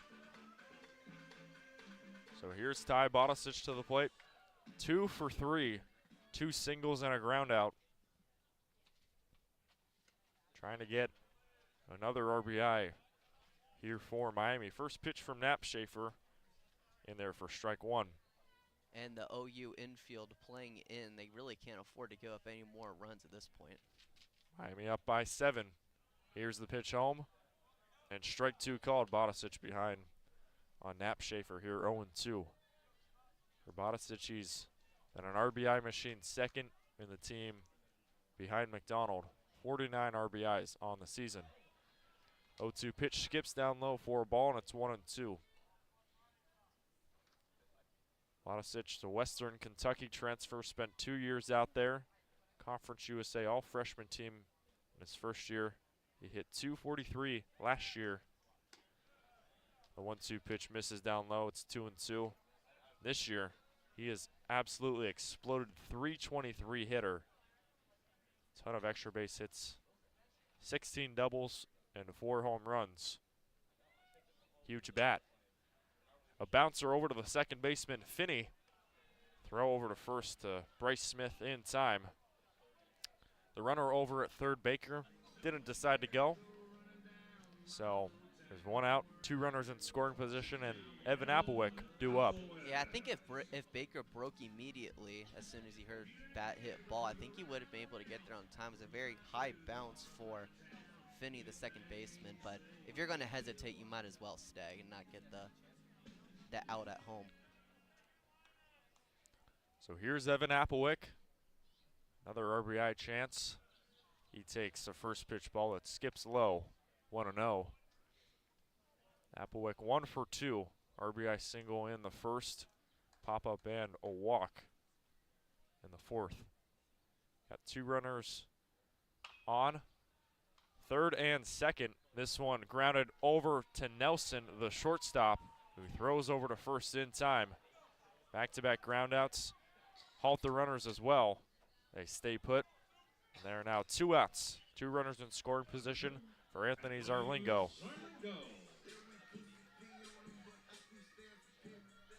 Yeah, kind of unlucky there for Applewick.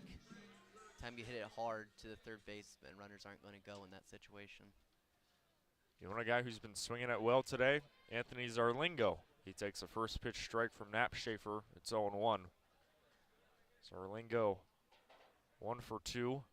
Single, fly out, and a sacrifice fly. Really good at bats. Trying to get some runs in. This one skips for a ball that went off of the top of Cassidy there. Kind of an awkward bounce, but goes for a ball 1-1. That was a very good play by Cassidy there, keeping the ball in front of him. That could have very easily gone past him and brought home a run for Miami. 1-1 to Zarlingo. Scoots foul on the left side, and it's 1-2. Blocking those wild pitches, such an underrated skill as a catcher. Doesn't get talked about enough.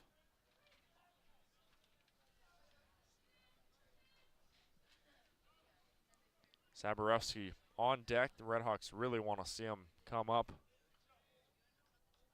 But Knapp Schaefer 1 strike away from getting out of the inning. This one a bouncer over to the second baseman, Finney. He fires over to first to Smith in time. And that does it for the RedHawks half in the 5th. So they started off with 2 base runners, Baker and McDonald. But after that, 3 straight groundouts in an unconventional way. And the RedHawks have their first scoreless inning here in the 5th. We'll head to the 6th. Bobcats trailing by 7. It's 8-9-1 for OU when we come back. You're listening to Miami Baseball on RedHawk Radio. Miami up 10-3 when we come back.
Welcome back to baseball in the top half of the 6th inning now. Bobcats trailing by 7. First pitch is fouled back. 0-1 on Bryce Smith. Bryce Smith today 0 for 2, facing off against Carson Byers. And for Smith, he struck out both times. Second pitch from Byers, missed. It's 1-1. Last inning, Bobcats, they had something going. It was bases loaded and 2 outs, but Byers, he struck out Mancino to end the threat. Ball missed there. It's 2-1 to Smith. Minus the second inning, which was a 1-2-3 frame, the Bobcats have really threatened against the Miami RedHawks. 2-1. This one skips low. It's 3-1 to Smith. Gotta give credit, they've been really battling against Miami, but so far their pitching has been better. 3-1, and this one hit in the air, skied on the left side of the infield.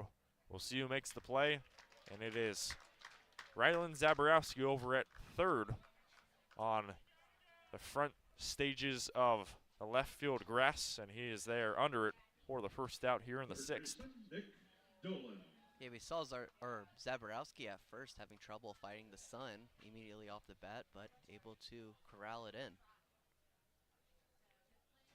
So pop up to start the inning. It'll bring up the 9-hitter Nick Dolan, who's 1 for 1, a double and a walk.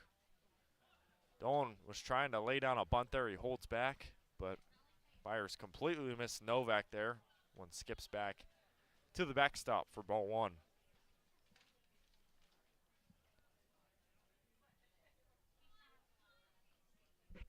look around. Mid-American Conference, Central Michigan on top of Ball State 12-4 in Muncie. The pitch to Dolan is a strike. It's 1-1. Ball State in front of Miami. Huge game in the MAC. 7-6 Bowling Green on top of Eastern Michigan. BG leading the MAC. That's in the 6th. And I believe if Bowling Green wins today, they clinch the regular season title. I think they've already clinched a share, so they just have to win one more game to fully clinch it. That one fouled back on the right side. It's 1-2. It's very impressive from Bowling Green because they didn't have a program in 2020. 3 to 4 years later, they already are about to win the MAC. Very impressive stuff there from the Falcons. The 1-2 pitched. This one skied in the air out to left center. Calling everybody off is Zach McDonald out in center, and he is there for the second out of the 6th. South Bend Toledo victorious over the Notre Dame Fighting Irish 5-2. 34, J.R. Nelson. And in Kalamazoo, Western Michigan on top of Northern Illinois 4-0. That's in the 7th. Western Michigan swept Miami last time they played. It was a 3-game set at Kalamazoo where the RedHawks just were quiet. The lineup flips over. J.R. Nelson due up for the 4th time today. Takes the first pitch ball 1-0. For Nelson, he's hitless, but he's reached on with a walk in the first to start it off. 0 for 2, a flyout and a strikeout.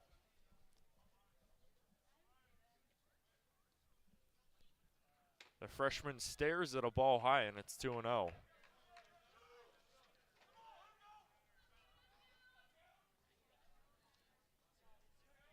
The freshman graduated from Aldi East Stevenson High School in Vernon Hills, Illinois.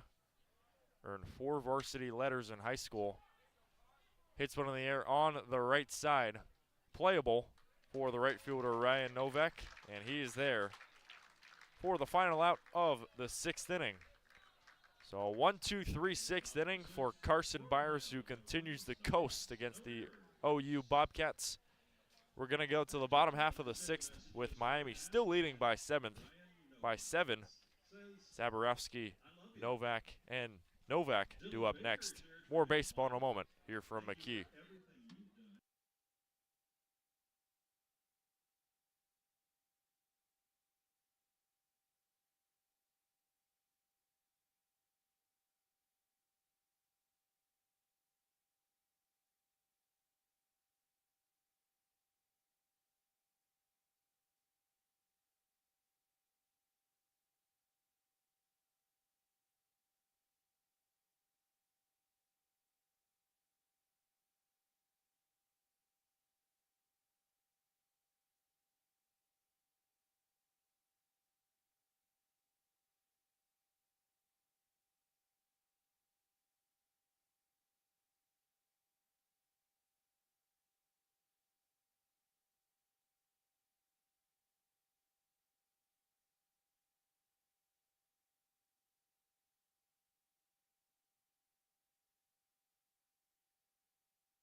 Striding to the plate now to bat first in the bottom of the 6th. Number 15, Bryan. Here in the bottom half of the 6th inning, Andrew Relvas alongside Bryan Miller. Appreciate you for tuning in here from Red Hawk Radio. Sunny McKie Field at Hayden Park. For Miami, 6, 7, 8, Zaborowski, Ryan Novak, and David Novak due up. Facing off against Luke Olson, who is coming in for relief from Knapp Schaefer. Zaborowski gets a first pitch strike, then he stares at the ball. It's 1-1 for Luke Olson. He appeared in the Friday game, he went 3 innings. He gave up a run. A little soft shot right to Olson. He flips underneath and he throws to Smith for the first out to retire Zaborowski for the first out here in the 6th. It's Bryan Novak. Against Miami on Friday, 3 innings, 3 hits allowed, 1 run, and a walk and a strikeout. He was good in his limited action against Miami. Bryan Novak clubs one on the right side, foul. It's 0-1. Yeah, Olson definitely efficient in his appearance Friday. Has 15 walks, 39 strikeouts on the year, so that's a good ratio to have. Swing and a miss from Bryan Novak, and it's 0-2. And we've seen Olson have that breaking pitch in his arsenal so far today, and it's been pretty effective. Wind and delivery from Olson. Misses high and away for a ball. It's 1-2. And he's also pumping 95 too, so that's a good stuff to have. The 1-2 pitch home to Novak. This one is a swinging strikeout on Novak. He goes down for the 2nd time today. Also the 2nd out of the 6th. RedHawks starting off the inning going down quietly. But David Novak hoping to end that trend here against Olson here in the 6th. First pitch is fouled off to Novak. It's 0-1. For Novak, he's reached on twice. Hit by pitches. One in the 1st and another in the 4th. The 0-1 pitch is skied in the air on the right side. Shallow infield. Coming towards it is Bryce Smith, and he is there for the final out here in the 6th inning. A quick one. 1-2-3 in the 6th. RedHawks go down quietly. 2nd straight inning they haven't scored a run. And we will head to the top half of the 7th inning with 2, 3, and 4 for OU due up next. You're listening to Miami Baseball on RedHawk Radio. It's all Miami still. They lead by 7, 10-3 as we head to the top half of the 7th.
Top of the 7th here at McKie Field. RedHawks up by 7 on this Sunday afternoon in rubber matching the rivalry series against the Ohio Bobcats. Brian Miller joined by Andrew Relvas.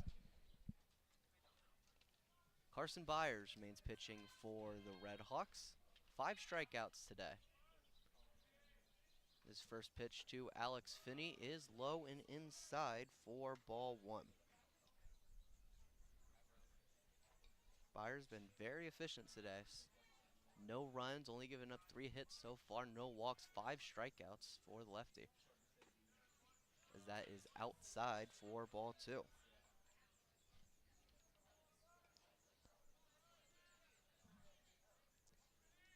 Finney struck out looking in his last at-bat against Byers. 2-0 is high. And a 3-0 count to the second baseman, Finney.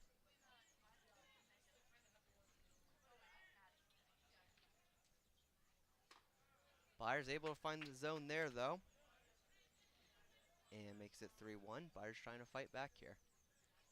Well, they only have 9 outs remaining to try and make up 7 runs. Miami just got to challenge them pitching-wise.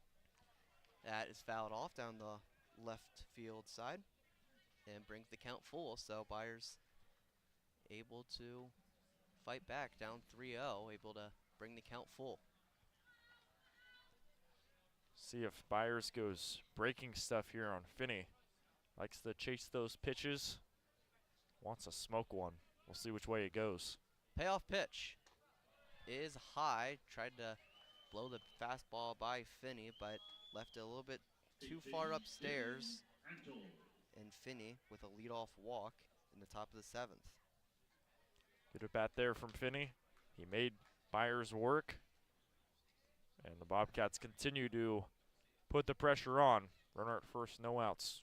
And speaking of making pitchers work, that brings up Gideon Antle. A couple at-bats ago, a 15-pitch walk. And last at-bat, a bloop single. First pitch from Byers is outside for ball 1.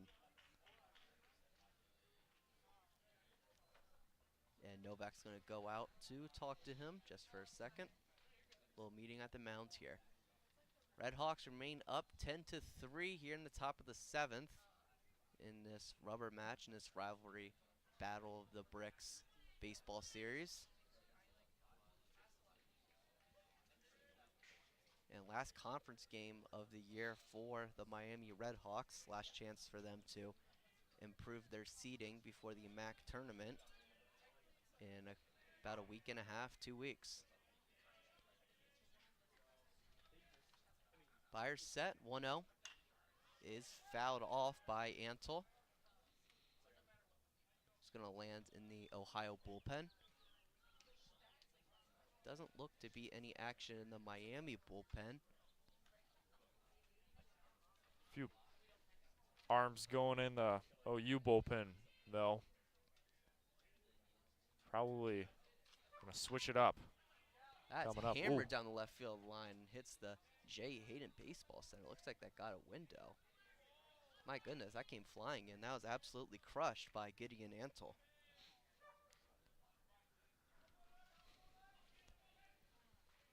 But just a hard hit strike for OU, and that brings the count to 1-2. Still no outs here in the top of the 7th. Byers set, and the pitch. Curveball is going to be skied high right to center field, and that's going to be an easy catch for McDonald.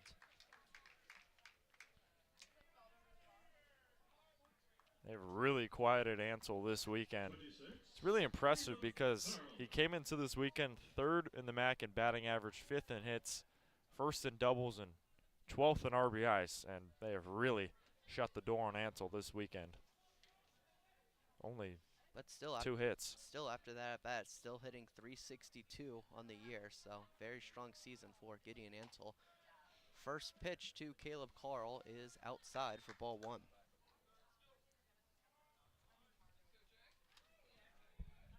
Miami ground ball away from getting out of the inning.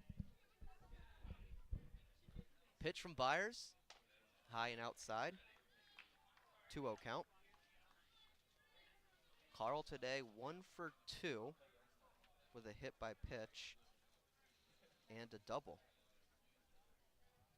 Responsible for the only 3 runs of the day for the Bobcats. That's it, right back to Byers. He goes to second, but he gets past Tyler Gordon. And the Bobcats are going to have runners on 1st and 3rd. Yeah, that one would have been close to a double play. That's what Byers was trying to cook up, but I don't know. It just kind of seemed like he was routine with that. You have to be direct with those throws, and fortunate for Miami, Finney only stays at 3rd. That one was a worse throw, it probably would have been a run for OU, but just stays at the corners here. The double play still in effect with the runner at first. No man on second. Brings up A.J. Roush, the DH, 1 for 3 today with a single. First pitch misses the zone for ball 1.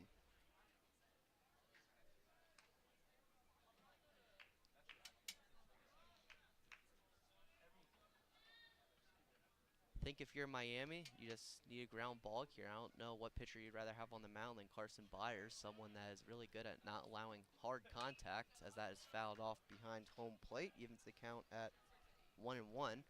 And especially with his breaking stuff, I think it's very easy to get a ground ball here.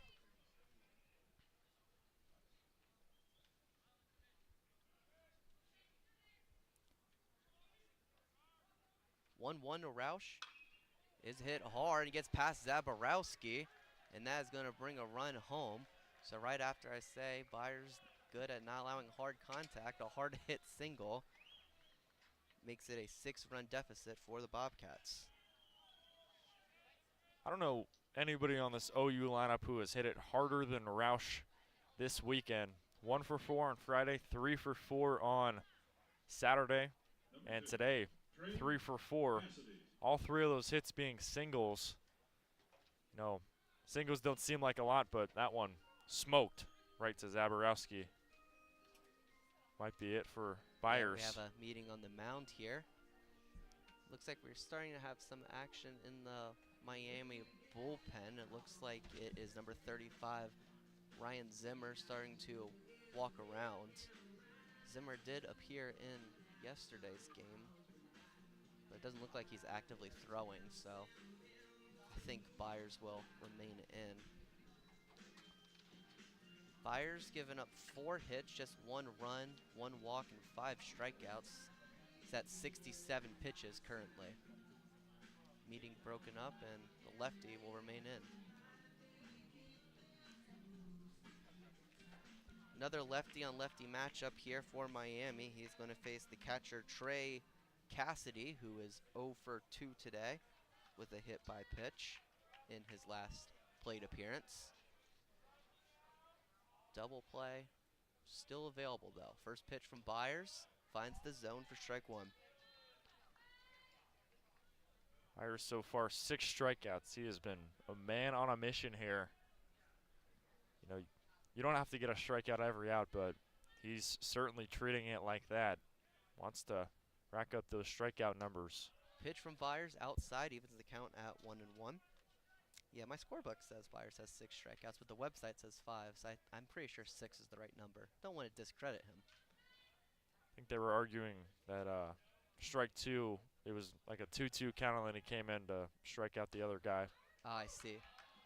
That pitch just misses the zone, and that brings the count to 2-1.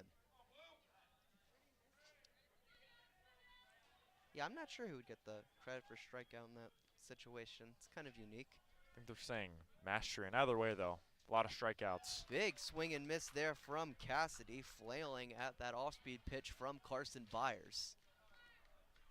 That breaking ball had a ton of movement. I wish we had the exact number on that one, but moved a whole state down there. Yeah, that completely fooled the catcher Cassidy. 2-2 from Byers. Another curveball is chopped down the right field line, and he will live to fight another day. I think that's been the motto for this entire Bobcat lineup. Yeah, I like that. You know, despite your record, you still got to battle against these RedHawks, and you know, you're not completely out of it here, but you got to battle. Got to live to fight another day. 2-2. Swing and miss from Cassidy. 7th strikeout on the day from Carson Byers. Gets the 2nd out of the top of the 7th. And if I'm not mistaken, I believe he's tied with Peyton Olenek now for the team lead in strikeouts, both at 71. Those two are rolling strikeout machines. And a pitch hitter for the Bobcats, number 33, Trenton Newer, 6 foot, 165-pound grad student from Nicholasville, Kentucky.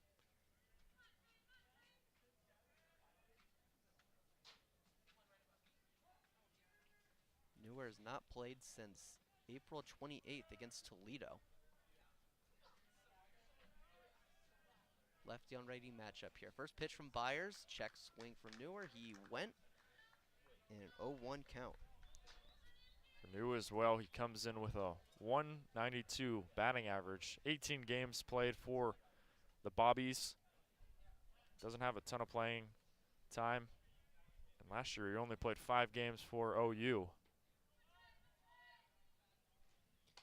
Pitch high, evens the count at 1-1. And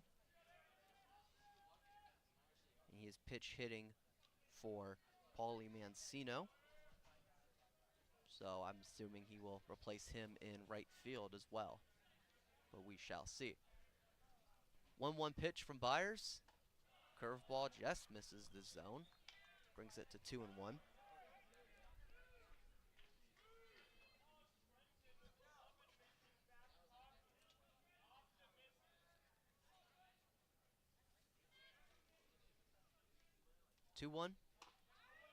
Finds the zone again on the fastball and evens the count at 2-2. Byers 1 strike away from his 8th strikeout today. Unreal, especially for a reliever. Puts his head down and he has done his job and beyond. 2-2. That's going to be poked into center field, but that's going to be an easy catch for Zach McDonald. OU able to get 1 across, but leaves 2 on base. Time to stretch in Oxford. RedHawks remain up 10-4. We'll bring you the bottom of the 7th here after this quick break. You're listening to Miami Baseball on Red Hawk Radio.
Bottom of the 7th here at McKie Field in Oxford. Trenton Newer remains in for the Bobcats in right field after pitch hitting for Paulie Mancino in the last half of the inning.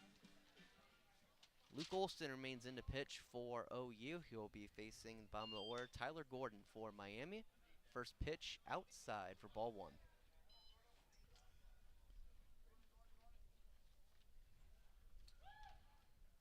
Olson 1-0 upstairs. 2-0 count. Gordon 1 for 3 today with the single. And Olson once again too high. Gonna bring it to a 3-0 count.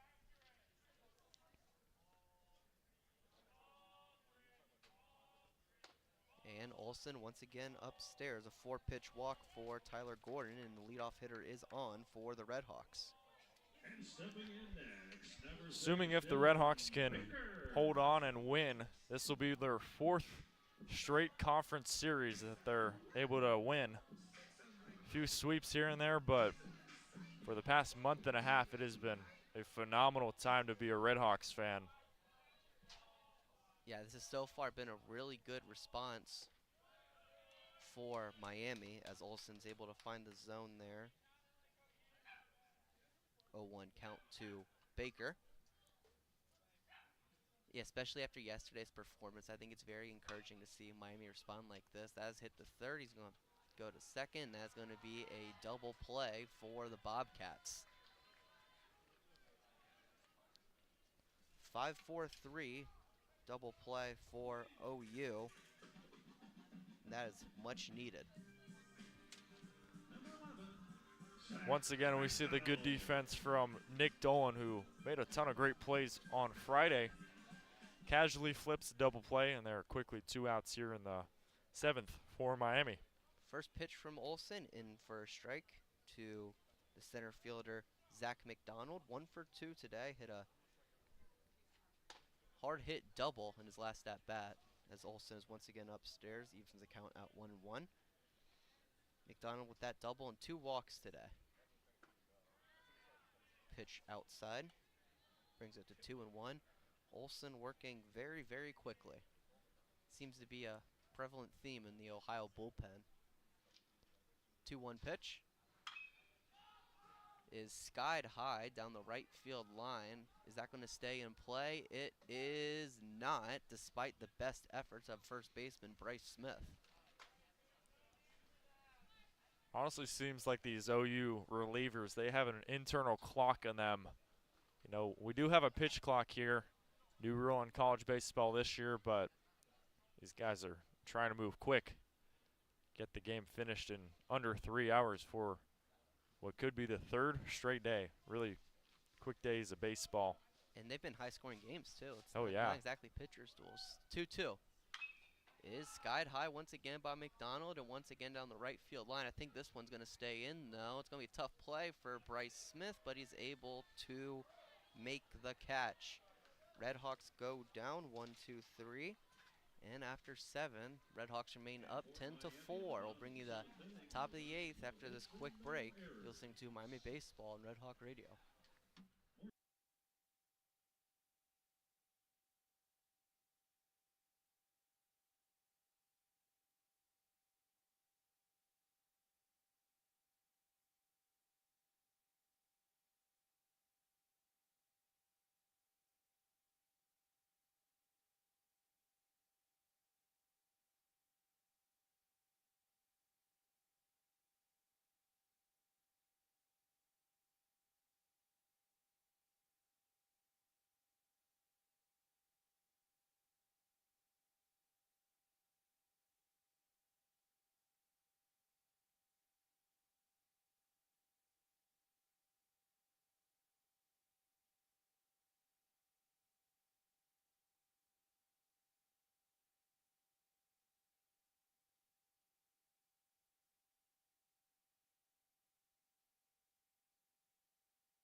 Top of the 8th here at McKie Field. RedHawks remain up 10-4 over the rival Ohio Bobcats.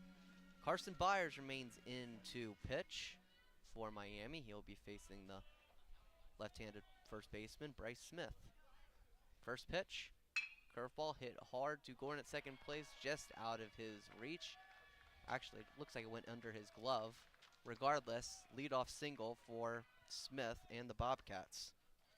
Lefty on lefty action, Smith versus Byers, and that was a rocket off with a bat of Smith, able to just sneak it past Gordon, who made a good attempt, but too strong and too fast. Yeah, it looks like it just got under the glove of Gordon. If you had it on the ground, it might have been able to make the play. Would have been tough, though, to get up and throw it in time. Third baseman Nick Dolan up for OU, squares around to bunt, but pulls away for ball 1. Now there's some movement in the Miami bullpen. If Byers can end it here, he's probably done and won't be a safe situation, but just want to end this one here for the RedHawks in a good way. Byers finds the zone there, evens the count at 1-1. Yeah, coming into this at bat, 79 pitches. Very good outing for the left-handed Byers. as he just misses the zone there, and that brings it to 2-1. It's really impressive. That was a good pitch that just missed for a ball, but he, even at about like 80, mid-80s pitches, he's still firing quality pitches. Yeah, his stuff still looks good, and he's still able to hammer the zone as he just did there on a great curveball, and that's going to even the count at 2-2. Another pitcher that did that really well this weekend, it was Nick Vardavis. He went, I believe, 110 pitches. He went something like 7 2/3, and crucial spot for a Miami win. Dolan, a hard hit into left field. It gets past the infield, and runners are going to move station to station. They're going to have runners on second and first with no outs in the top of the order coming up. Yeah, now it might be a time if I'm Miami, maybe decide to start bringing a new arm. I don't know. Byers has been pitching well. It's just those ones that get hit are super hard ones. Yeah, it looks like there's starting to pick up in the Miami bullpen. I believe from what I saw it was Nick DeMonica starting to warm up. It's another lefty. RedHawks also this weekend, they haven't used a ton of arms. They used Vardavis on Friday, obviously Mastrian today, Olenek past 2 days. Curveball from Byers just misses the zone for ball 1 to the leadoff hitter, J.R. Nelson. They used Galdani on Friday, Luke Ross. So not a ton of arms, about half the rotation. 1-0 from Byers is going to be poked into right field and is going to one bounce. The right fielder, Ryan Novak, he was playing very, very shallow. I thought he had a chance there initially, but let it bounce in front of him. But regardless, Bobcats are going to have the bases loaded with no outs. Yeah, this is not the batter you want to face here if you're Miami. Alex Finney hit a grand slam yesterday out to right field. Bases loaded, no outs. And this could potentially be a huge swing in the game if Finney swings it correctly. Yeah, something in the gaps here would bring in 3, and all of a sudden it'd be a 3-run game with still no outs here in the top of the 8th. They do lead by 6 though, so feel First comfortable. pitch from Byers misses the zone. It'll be a 1-0 count to the second baseman, Finney. Infield playing back. 1-0 pitch. Curveball misses outside. Go bring it to 2-0.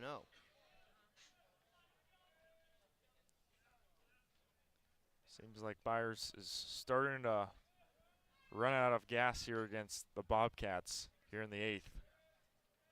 Pitched 4 quality innings. Currently at 88 pitches. That pitch finds the zone though, and that's going to bring it to 2-1. Just got to finish out strong. See if you can get past Finney here. And if you're Miami, it's not the worst thing in the world if you give up a run or 2, but you just don't want Ohio to get much of an opportunity. Pitch, curveball, misses just high. We'll bring it to 3-1.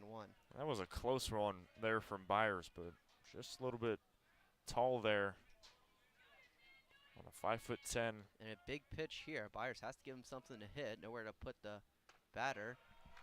That is going to walk in a run, and that's going to cut the deficit from 6 to 5. Makes things even more interesting now with Gideon Ansel coming up next. If you want a way to get out of a slump, it's right now. Bases loaded, no outs. Huge opportunity to make this one interesting. Yeah, Ansel hasn't had a great series, but this would be a great time to get out of that, as you mentioned, Andrew.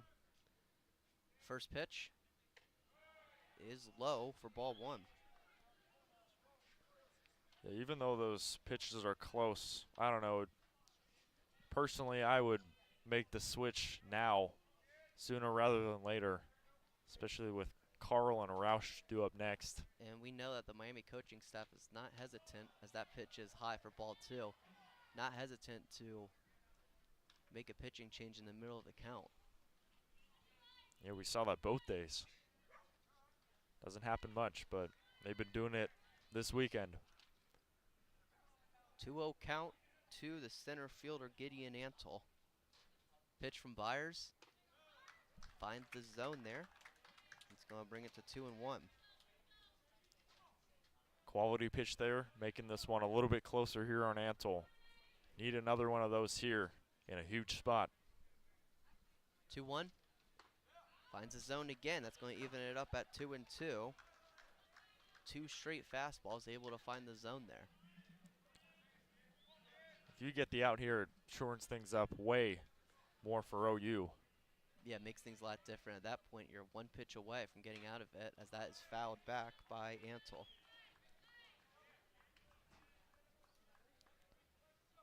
Antle and Byers battled earlier, all the way back in the third. There was 15 pitch, hit by pitch, that was eventually won by Antle.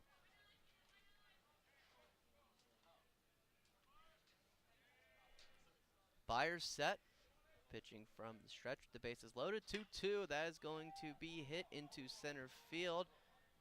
McDonald makes a charge at it. Runner does tag up. The throw is not going to be in time, and OU gets another run, but Miami does get the first out of the inning. Good at bat there from Antle. He saw a pitch he liked. He was just under it. Able to sky it out to center, though. Thought McDonald was going to make the play for a second. He had a pretty strong throw on it, but just missed the timing, and yeah, only a 4-run game now. It hit the mound, and then when it hit the mound, it bounced towards the third baseline, so was not going to be able to get the runner. The other two runners did not tag, so OU will have runners on second and first with one out here in the top of the 8th. First pitch to the cleanup hitter, Caleb Carl, misses the zone. Count starts at 1-0. Miami one pitch away from getting out of it, getting a ground ball double play. The pitch. Swing and miss there from Carl. Beautiful breaking stuff there from Byers. Able to zip it past Carl. Need more of those. You know, it's low risk but high reward, those breaking ball that just scoot past the hitters. Byers with the fastball just misses, brings the count to 2-1. Maybe missed a little low.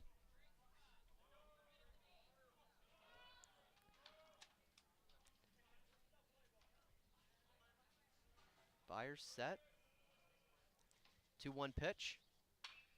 That's going to be clubbed into left field. That is going to, one bounces Arlingo, and the runners will move station to station. The runner at second, J.R. Nelson, did not advance, but bases loaded for Ohio once again. Yeah, it feels like the RedHawks, they need to make the call now. Bases loaded, one out. The Bobcats can tie the game with one swing of the bat here from Roush, who has been the strongest hitter this weekend. Yeah, I am a little surprised. It looks like Byers is going to remain in. He's currently at 101 pitches, facing the DH A.J. Roush. Huge at-bat here. First pitch from Byers is high and outside for ball 1. Byers, he's got to be careful here with the Roush. One swing of the bat could tie the game. RedHawks up 10-6 here in the top of the 8th. Byers facing DH A.J. Roush. The 1-0 is hit high, but is going to get out of play and even the count at 1-1.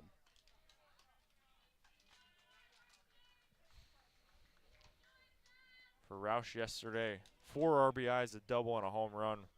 3-hit day, and in game 1, 1 for 4.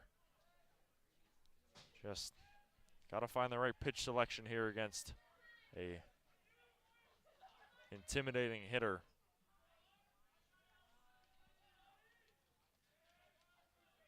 One from Byers. Fastball finds the inside part of the plate, brings it to 1-2. Love that pitch selection right down Broadway. Roush was frozen in his tracks. 1-2. Byers set. The pitch. high and outside, evens it up 2-2.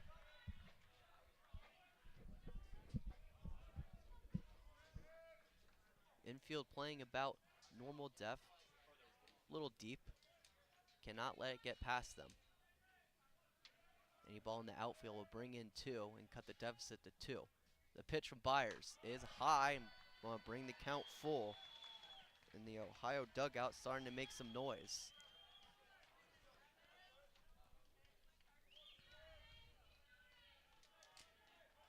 Just got to throw something to Roush here. You know, even if it does get in one, you can't walk him here. Biggest pitch of the game from Byers, a 3-2.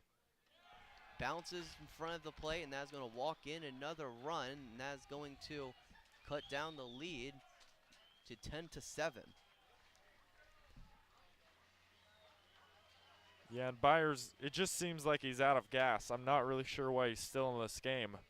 107 pitches. He's pitched phenomenally, but it looks like that's going to be it. okay, there you go. Have Bryan Smiley walking out, looking towards the bullpen. Looks like this is going to be it for Carson Byers. 107 pitches, giving up 8 hits, 4 runs, 3 of which have been earned, 3 walks, 6 strikeouts. Started off phenomenally, but started to cool off towards the end. Still meeting on the mound, talking to Byers. Perhaps just talking to him, or perhaps giving more time for pitchers to warm up in the Miami bullpen. And that is going to be it for Byers. Going to be a new pitcher for Miami. We'll bring you the pitching change and the rest of the inning here on Red Hawk Radio. Bobcats, bases loaded, down 3, threatening, but Red Hawks remain up by 3 here on Red Hawk Radio.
New pitcher for Miami. It's number 19, left-hander Nick DeMonica, 6 foot, 185-pound junior from Cortland, Ohio.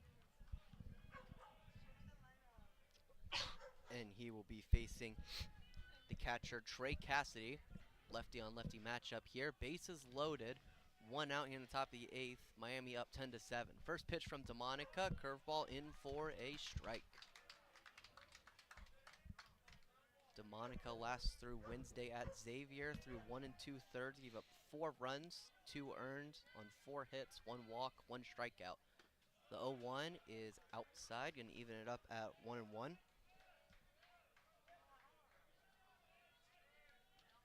There's a guy you want to face here for Miami.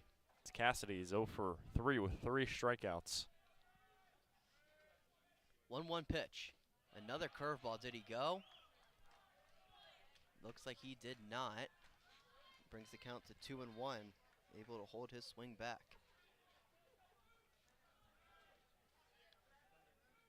What a big at-bat here.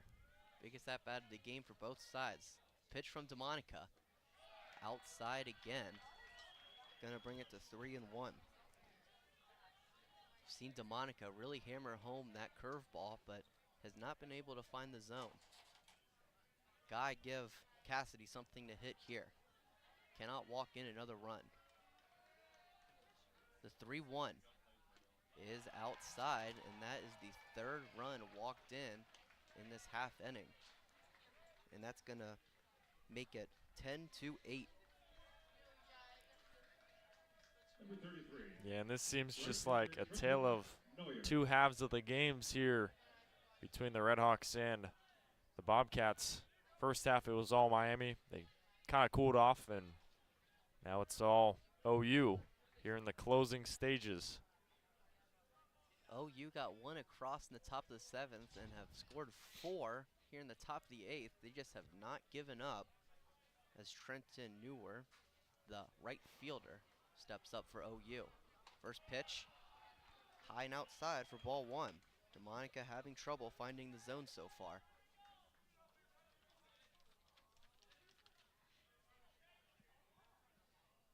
Bases remain loaded, 1 out here in the top of the 8th. Bobcats down 2. Pitch from DeMonica is low. It's going to bring it to 2-0. And the RedHawks, they've kind of had issues with the back half of their bullpen, especially throughout the season. They have some good performances from their starters, but the back end struggled. DeMonica throws a fastball, able to find the zone there, and that's going to bring it to 2-1.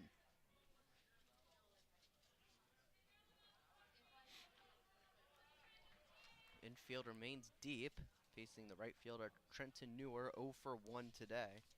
Flew out to McDowell in his last at-bat, and a big swing and miss there. That's going to even it up at 2-2. Love that pitch selection there from DeMonica.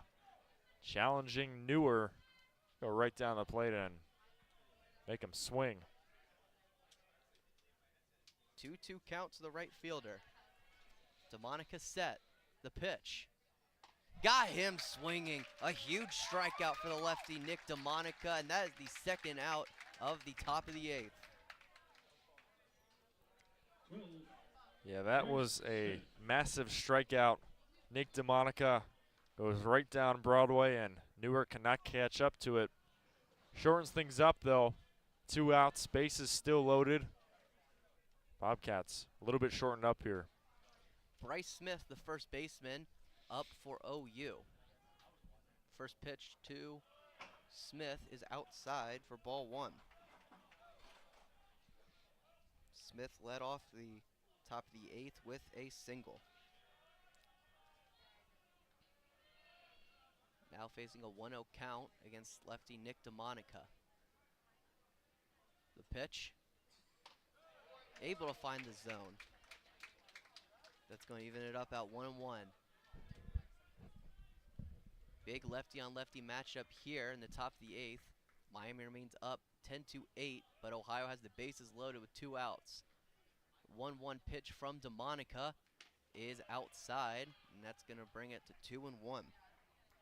Seems like DeMonica has had trouble locating his curveball. With Smith here, the Bobcats have officially batted around. Huge 8th inning. DeMonica set, 2-1. And there it is, able to locate the curveball, and that's going to even up the count at 2-2. Love that pitch. That one just coasted on the top zone. Called strike 2. This is a huge pitch coming up. Pitch of the game. Pitch of the game, at bat of the game. The 2-2 from DeMonica is fouled down the left field side. That is going to get out of the stadium.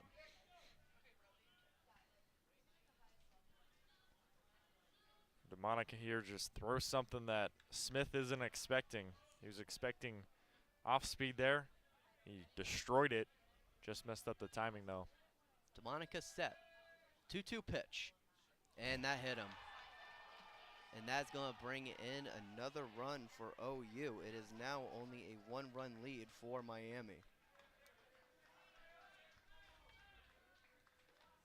At the plate, number 1, Nick Dolan.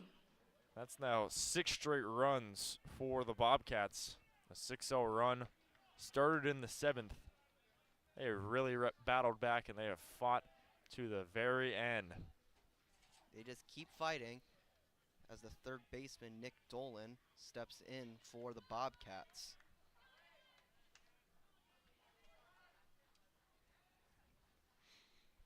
First pitch from DeMonica finds the zone with his fastball. Big time pitch there from DeMonica. Get the first pitch strike and get ahead of the batter Dolan. Bases remain loaded for the third baseman here in the top of the 8th. Miami remains up 10-9. Pitch from DeMonica finds the zone again, once again with this fastball. 0-2 count to the righty Dolan. Putting pressure here on Dolan early.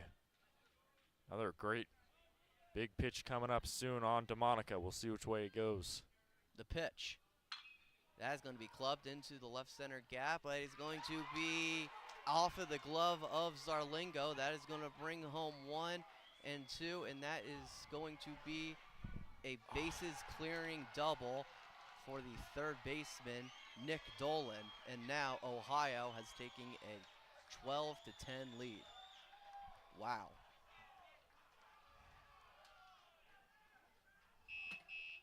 Yeah, that's a perfect way to summarize that one, Brian. I thought Zarlingo was going to get there, but just went past him and just kind of fell out. And the Bobcats have taken their first lead of the day all the way in the 8th inning. 9 straight runs for the Bobbies. An 8-run 8th inning.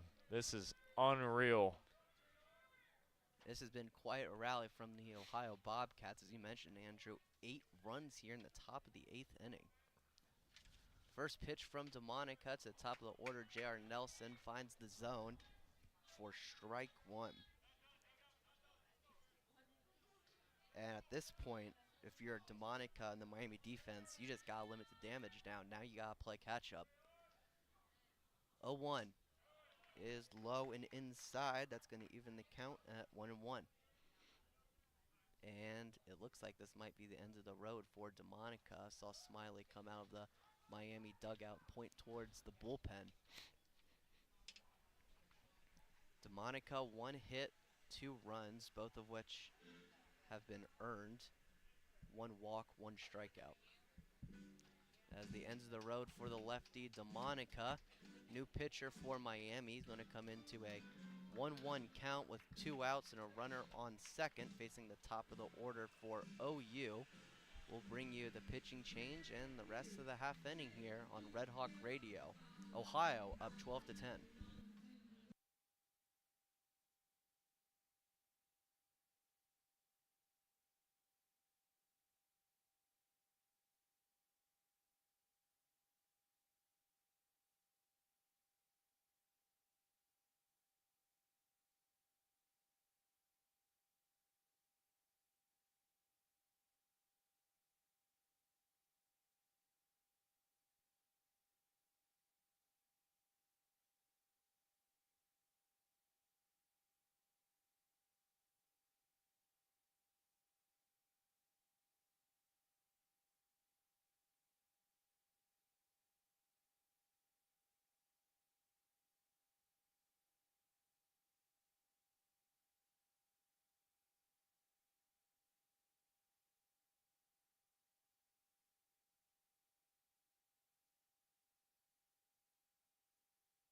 New pitcher for Miami is number 37, right-hander Nolan Hollis, freshman from Colorado Springs, Colorado. 6'6", 190 pounds, making his 17th appearance on the season. First pitch is low to the leadoff man, J.R. Nelson, and that's going to bring the count to 2-1. Just a reminder, runner on second for OU. OU with an 8 spot here in the top of the 8th inning and is taking a 12-10 lead over Miami. That pitch high, and that's going to bring the count to 3-1. If you're Miami, you desperately just need strikes here. You cannot put any more runners on board. Just trust the defense behind you. Just throw strikes, make them beat you. 3-1 from Hollis is low, and that is going to be a walk for the leadoff man, Nelson.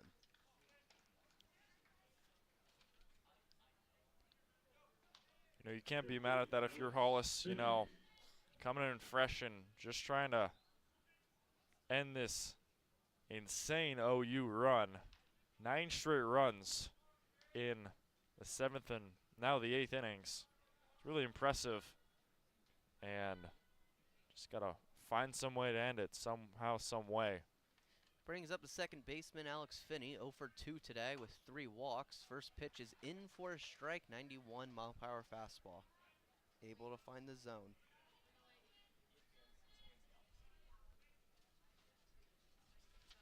Runners on second and first for OU here in the top of the 8th. 2 outs. Hollis has fouled off the leg of Finney. Brings it to 0-2.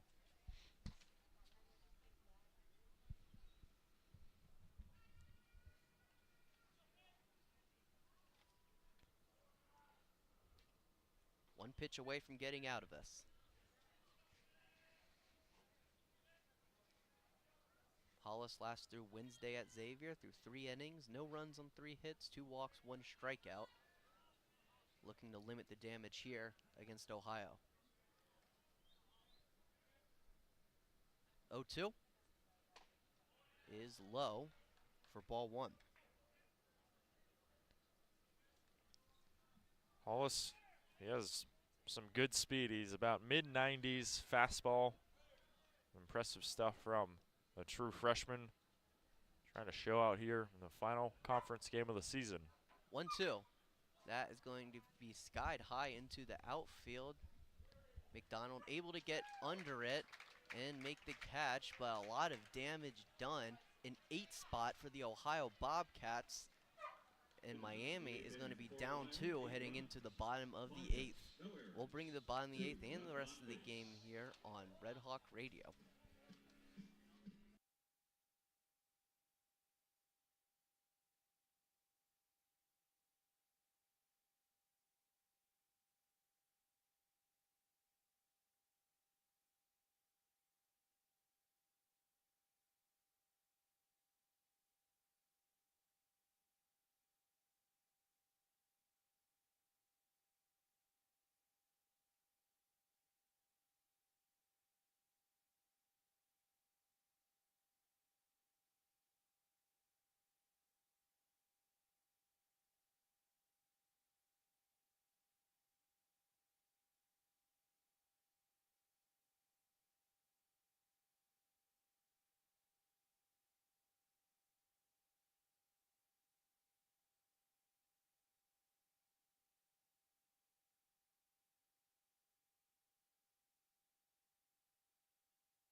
Bottom of the 8th here at McKie Field. Bryan Miller joined by Andrew Relvas. And an 8 spot from the Ohio Bobcats puts the Miami RedHawks down 2, heading into the bottom of the 8th inning here in the rubber match of this Battle of the Bricks rivalry series. First pitch to Ty Badisech finds the zone from right-hander Luke Olson. The RedHawks, they led up to the 8th inning. 8 runs from the Bobcats have changed the complexity of this one, but game's not over. RedHawks gonna battle. Olsen missed high, and then that last pitch fouled off by Batisech. That's going to bring it to 1-2. Pretty critical here for Miami to get the leadoff hitter on as the real meat of the order comes up. That pitch outside evens it up at 2-2. Evan Applewick on deck, Anthony Zarlingo in the hole. 2-2 pitch from Olsen. That is going to be hit into center field, but is going to be caught by Antle. Yeah, good swing there from Bodicic, but just messed up the timing just a little bit. And a lazy can of corn out to center for Gideon Antle. Easy play for the first out. Brings up the first baseman, Applewick, 1 for 3 today. Grounds out to second base in his last at bat. Looks at a pitch out of the zone and brings the count to 1-0. I will say in this part of the game, though, Miami hitters, they need to challenge these pitchers. Make them work. Big swing and miss there from Applewick off of the slider, and that's going to even the count at 1-1. Aggressive swing there from the first baseman, Applewick. 1-1 pitch. Finds the zone. I think he went around. I don't think that strike was called on the pitch. Regardless, it's a 1-2 count to Applewick here in the bottom of the 8th. 1 out. Base is empty. The pitch is hit high into the outfield. And Newer at right field makes the catch right at the warning track. 2 up, 2 down for Miami. Yeah, 2 quality swings there. First from Bodicic, second from Applewick. Flyouts to the outfield. Can't be mad at those as a hitter. But as the game gets shorter and shorter, you gotta find a pitch you like and just swing on it. First pitch to Zarlingo, in for a strike. And Olsen continuing to work quickly. I don't know exactly how long the last half inning was, but Olsen getting quite a bit of rest as he misses low there. As we discussed earlier, Andrew, I don't know if that's a good or bad thing, especially for a reliever who's rarely in this position. 1-1 from Olsen is going to be clubbed foul and just out of the stadium. Well, that's Zarlingo down to the last strike of the half inning. 1-2 count. 2 outs here in the bottom of the 8th. Ohio remains up 12-10. Pitch from Olsen is high, evens the count at 2-2. It seems like he's benefiting from this long extended rest period. 2 quick outs and trying to get a quick third one. Olsen still working quickly. 2-2 pitch. Just misses the zone. He thought he had it. The Ohio defense thought he had it, but home plate umpire said he did not. Looked just low, but that's going to bring the count full. And the payoff pitch from Olsen is clubbed high in the air by Zarlingo. It's going to be a tough play, and the left fielder, Carl, comes crashing in to make the catch. RedHawks go down 1-2-3, and after 8, Ohio remains up 12-10. Andrew will bring you play-by-play for the top of the 9th after this quick break. You're listening to Miami Baseball on Red Hawk Radio.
Welcome back to McKie Field at Hayden Park. We're in the closing stage of this one. Top half of the ninth inning. Andrew Relvas alongside Bryan Miller. OU leads Miami 12-10. For Ohio, it is 3-4-5. Antle, Carl, and Roush due up. Antle takes the first pitch ball. Downstairs, it's 1-0. Defensive substitution. Zarlingo is out and left. In comes Dom Magliocca, covering for him defensively. Antle looking to square a bunt. He thought he got a piece of it, but I guess it didn't. It'll go for a strike. It's 1-1. Yeah, the Ohio dugout seemed to be making some noise after that. Maybe they thought that you pulled away there, but I certainly didn't think so. Nolan Hall still in for the RedHawks. The 1-1 pitch, this one chopped over to third. Zaborowski's there. The throw over to first, Zapelwick in time. A 5-3 putout for the first out here in the ninth. 26, Caleb Carl. Big time for the RedHawks there. Get the leading batter out. You certainly don't want to give up any more runs going into the bottom of the ninth inning. For OU, it's 12 runs on 10 hits, 1 error. And for Miami, 10 runs on 10 hits and 2 errors. An 8-run 8th inning. It's given the Bobcats the first lead of the day. Here's Caleb Carl, who takes the first pitch ball. It was about belt high, but on the opposite side, it's 1-0.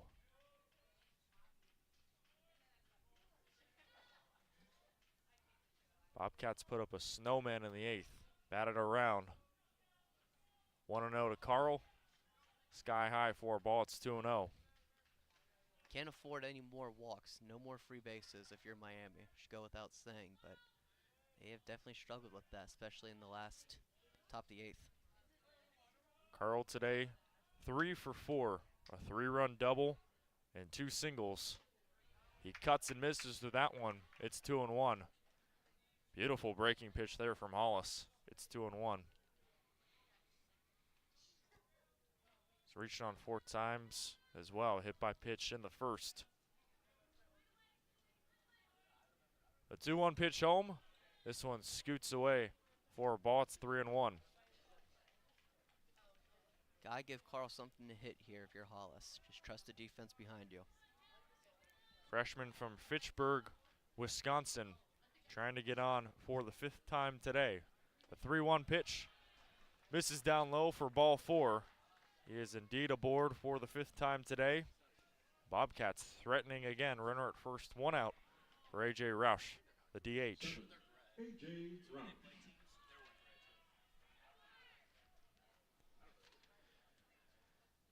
Here comes A.J. Roush to the plate. He has had a successful weekend against Miami. He is 3 for 4 today. 3 singles, an RBI and a walk. Runner at first being Carl. First pitch misses outside and away for a ball, 1-0. Miami trailing OU 12-10. RedHawks searching for their first series win over the Bobcats in 2 seasons. Meanwhile, OU, they can end up winning 2 series in a row if they hold on to win here. 1-0. It's high 2-0 to Roush.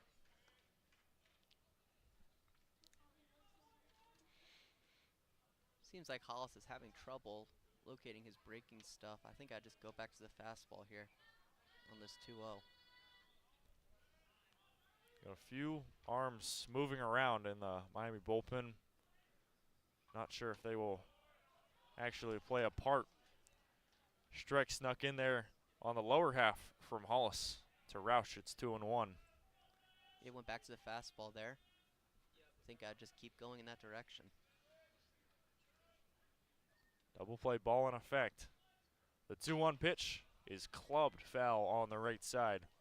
And it's even 2 balls and 2 strikes. The all-time series between the RedHawks and the Bobcats, it's 80-97. Ohio in front. Bobcats close to win number 98, assuming they can hold on.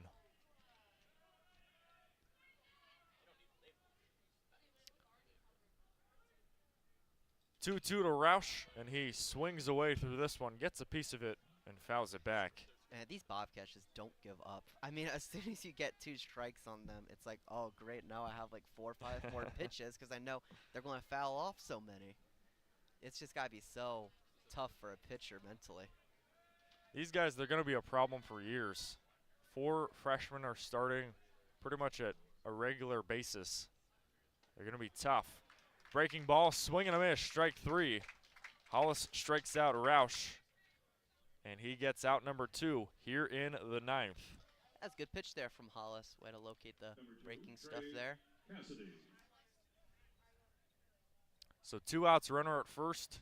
Trey Cassidy aboard, and looks like it's going to do it for Hollis. Is Miami pitching coach Larry Scully is having a word here with Hollis. He did motion to the bullpen right after he left the dugout, so I think this might be the end of the road. That's going to do it for Nolan Hollis.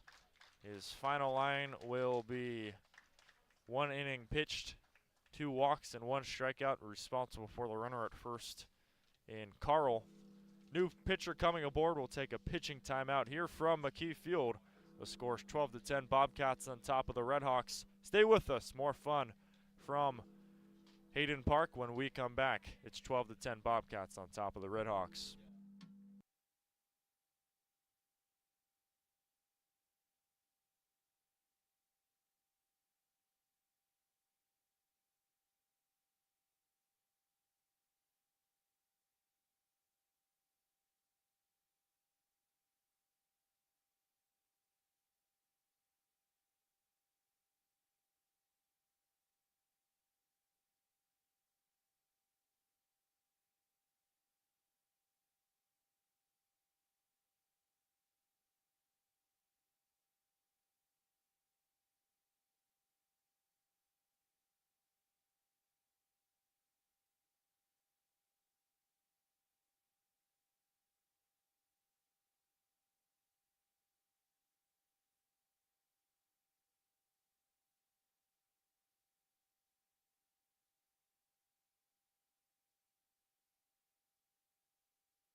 Welcome back to baseball here in the top half of the 9th. Pitching change for the RedHawks. Connor Preissel in for Nolan Hollis. Preissel making his 19th appearance on the year. 11.12 ERA in 19 appearances now. 22 and 2/3 innings pitched. 29 hits, 28 runs, 26 earned, 21 walks, and 20 strikeouts. Facing off against Trey Cassidy. First pitch he misses for a ball. It's 1-0. Yeah, Smiley going with the lefty-on-lefty matchup here, looking to get out of this inning. Preisel's pitch is fouled off on the right side to Cassidy. It's 1-1. Preissel, he last pitched against Xavier in the midweek matchup. He went 2/3 of an inning, gave up 2 hits, 3 runs, all of them earned, 1 walk, and 1 strikeout against the Xavier Musketeers. A 12-11 loss on the road for Miami. 1-1 home. This one hit pretty far out to left. Dom Magliocca is there, and he is under it for the final out of the top half of the 9th inning. Last chance for the RedHawks. They trail by 2, trying to win the series against the Bobcats. Can they do it? Stay with us to find out, to see if Miami can take down the Bobcats for the first time in 2 seasons. More baseball in a moment here from McKie Field at Hayden Park.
Number 15, Rylan Zaborowski.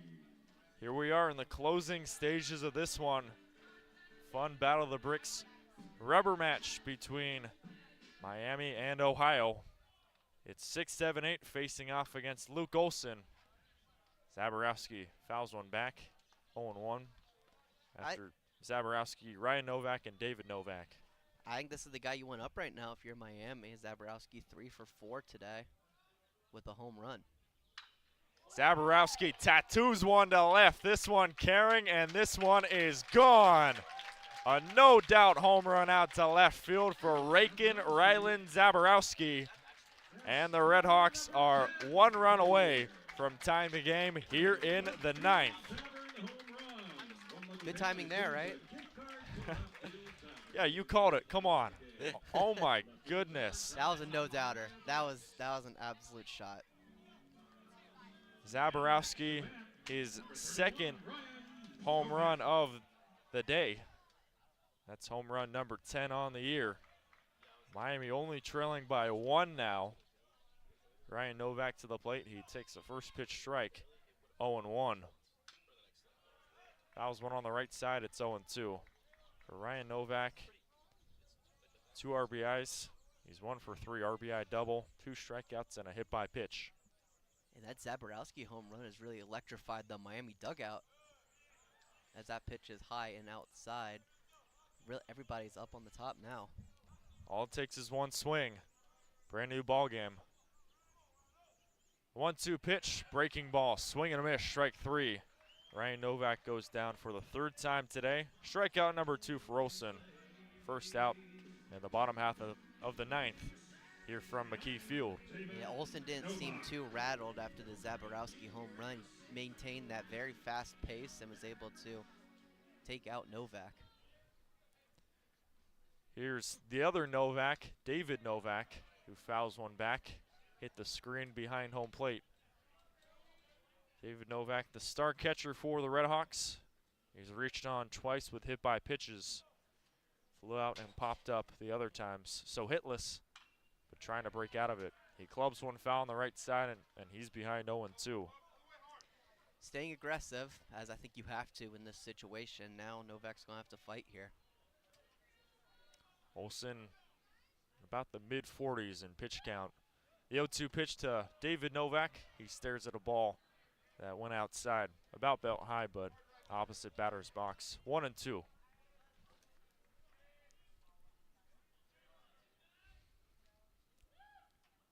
1-2 home, and he fouls one back.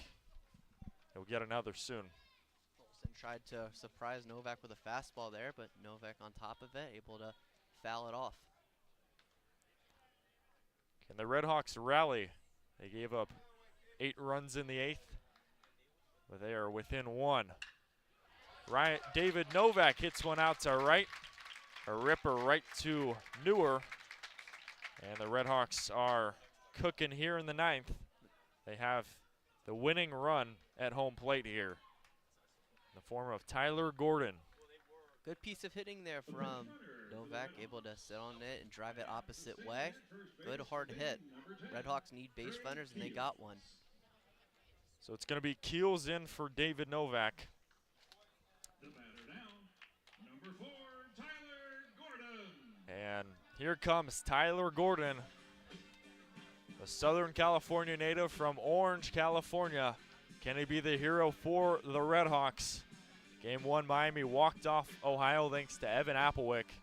An RBI single out to left. Can it be Tyler Gordon now? Ohio leads 12-11. Keels over at first. He scoots back after Olsen threw over.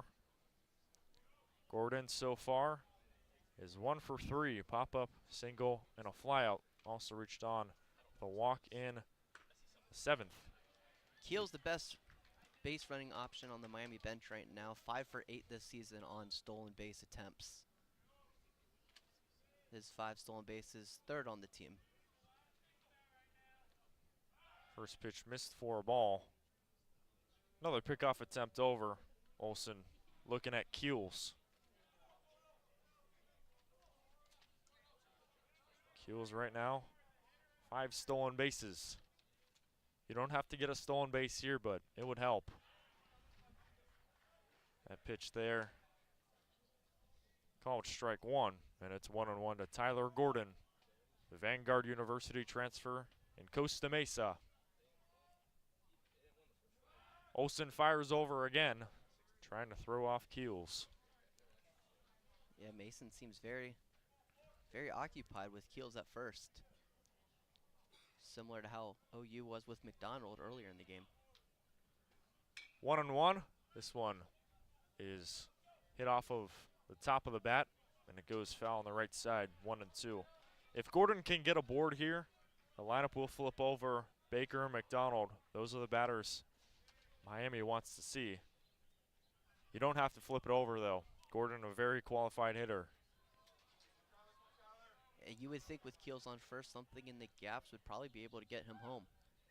1-2 home. This one misses outside and away for a ball. 2 balls and 2 strikes to Tyler Gordon.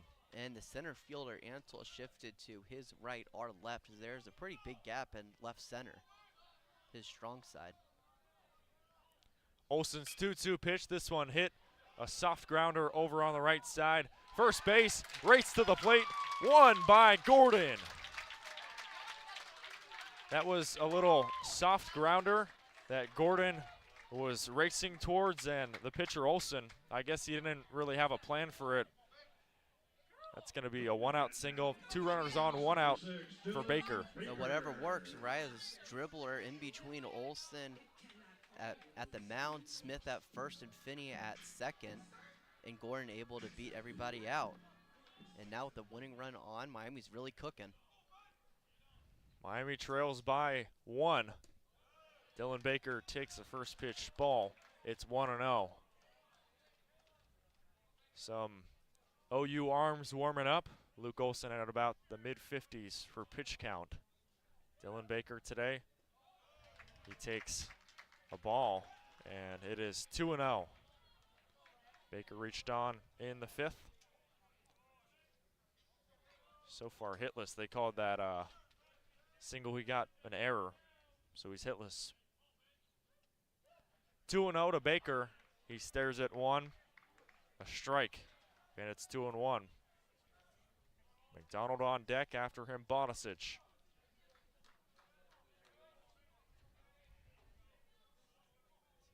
Tension is here at McKie.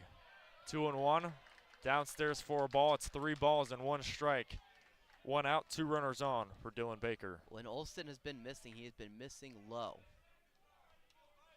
which could be critical later for potential pass balls. Keels at first, Keels at second, Gordon at first. And Baker fouls one back. It's 3 balls and 2 strikes.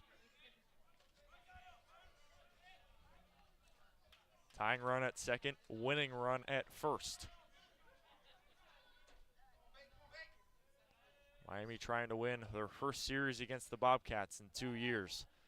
Payoff pitch home, crush foul on the right side. He's fighting. He's fighting. That's all I can ask for at this point. Double play ball is in effect here for Ohio.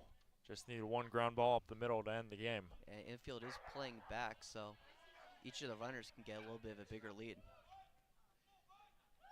Another 3-2 pitch, and this one fouled off. Fortunately for Baker there, if he didn't get a piece of that one, that would have been out number 2. He stays alive though.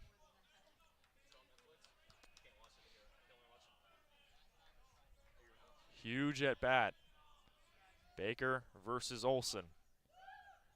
Another 3-2 pitch, and this one is playable. Skied in the air out to right. Newer is underneath it. Keels comes from second, slides into third. And the RedHawks have the tying run 90 feet away.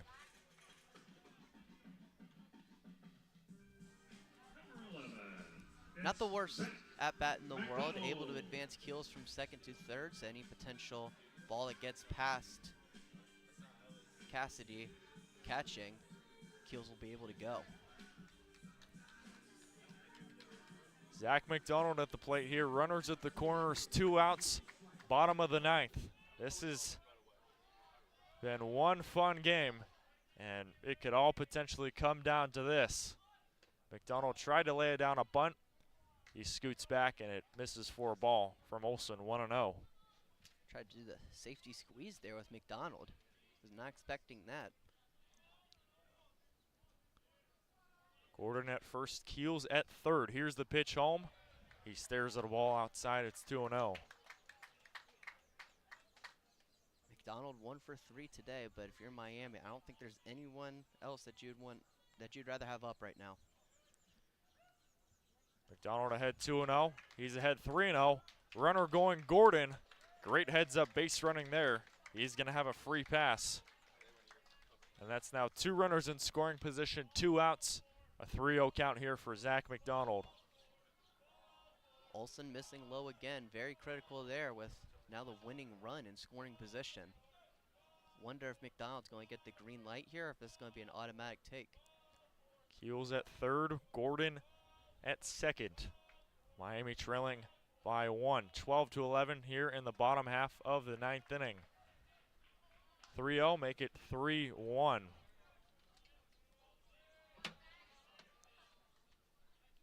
Three balls, 1 strike, 2 outs. Miami close. Swing and a miss, strike 2. And the RedHawks are down to their final strike. Yeah, McDonald was definitely looking fastball there, looking to pull it to the off-speed pitch from Olson there. That was a good pitch selection. Ohio up by 1, 12-11. It all comes down to this. This one chopped foul on the left side, and we'll do it again. That's back-to-back off-speed pitches from Olson here. Wonder if he'll go back to it here on a full count or if he goes back with the fastball. Keels has some speed over at third. We'll see if it plays a part. 3 balls, 2 strikes, 2 outs. Miami trailing by 1. Here's the pitch from Olson. This one's skied in the air on the right side. That might do it. The first baseman, Smith, is into shallow right, and he's under it for the final out of the 9th inning. The RedHawks comeback comes up just short, and that does it here from McKie Field at Hayden Park. But a really fun game of baseball, Brian. I mean, from top to bottom, you got some runs, you got some strikeouts. This was a phenomenal baseball game that Miami just unfortunately could not win. for the rubber match. Yeah, quite the rivalry series between Ohio and Miami here in the Battle of the Bricks. I think Miami's pitching depth is something that has to be worked on between now and the MAC tournament, but hopefully this adversity that they've been facing yesterday and now today will help them in the long run by the time they get to the MAC tournament in about a week and a half. So the winning pitcher for OU, I believe, is going to be Luke Olson. He went 4 innings. He allowed 3 hits on 66 pitches, 1 run, 1 walk, and 2 strikeouts. Meanwhile, the losing pitcher, I believe, is going to be Carson Byers, who went 4 1/3, 9 hits allowed, 7 runs, 6 earned, 2 walks, and 6 strikeouts. He faced 26 batters. Miami, the offense was hot, especially in the beginning. They led 8-0 to start off the game in the 3rd. But after that, it was all OU. They put up an 8 spot in the 8th, and that would do it here from McKie Field at Hayden Park. We appreciate you for tuning in here. Beautiful Sunday afternoon here from Oxford. The next matchup for the RedHawks will be against the East Tennessee State Buccaneers, a 3-game set Thursday, Friday, Saturday next weekend. Hope you tune into that one for our final Red Hawk Radio series of the school year. Make sure to tune into that one when that happens. First game Thursday at 4 p.m. Eastern Time. And after that, the RedHawks will fall to 25-23 overall, 17-13 in the MAC. I believe they're going to stay 5th in the conference, and they have a losing streak now, losing streak of 2 games. Meanwhile, OU, they go to 16-30, and they improve to 11-16 in the MAC on a 2-game winning streak. Well, that's going to do it. Thanks so much for tuning in and spending your Sunday with us. Final score, 12-11, OU over Miami. And we will see you in our next Red Hawk Radio broadcast in a week. Happy Mother's Day. Love you, Mom. We'll see you then. Have a great rest of your Sunday, and happy Mother's Day.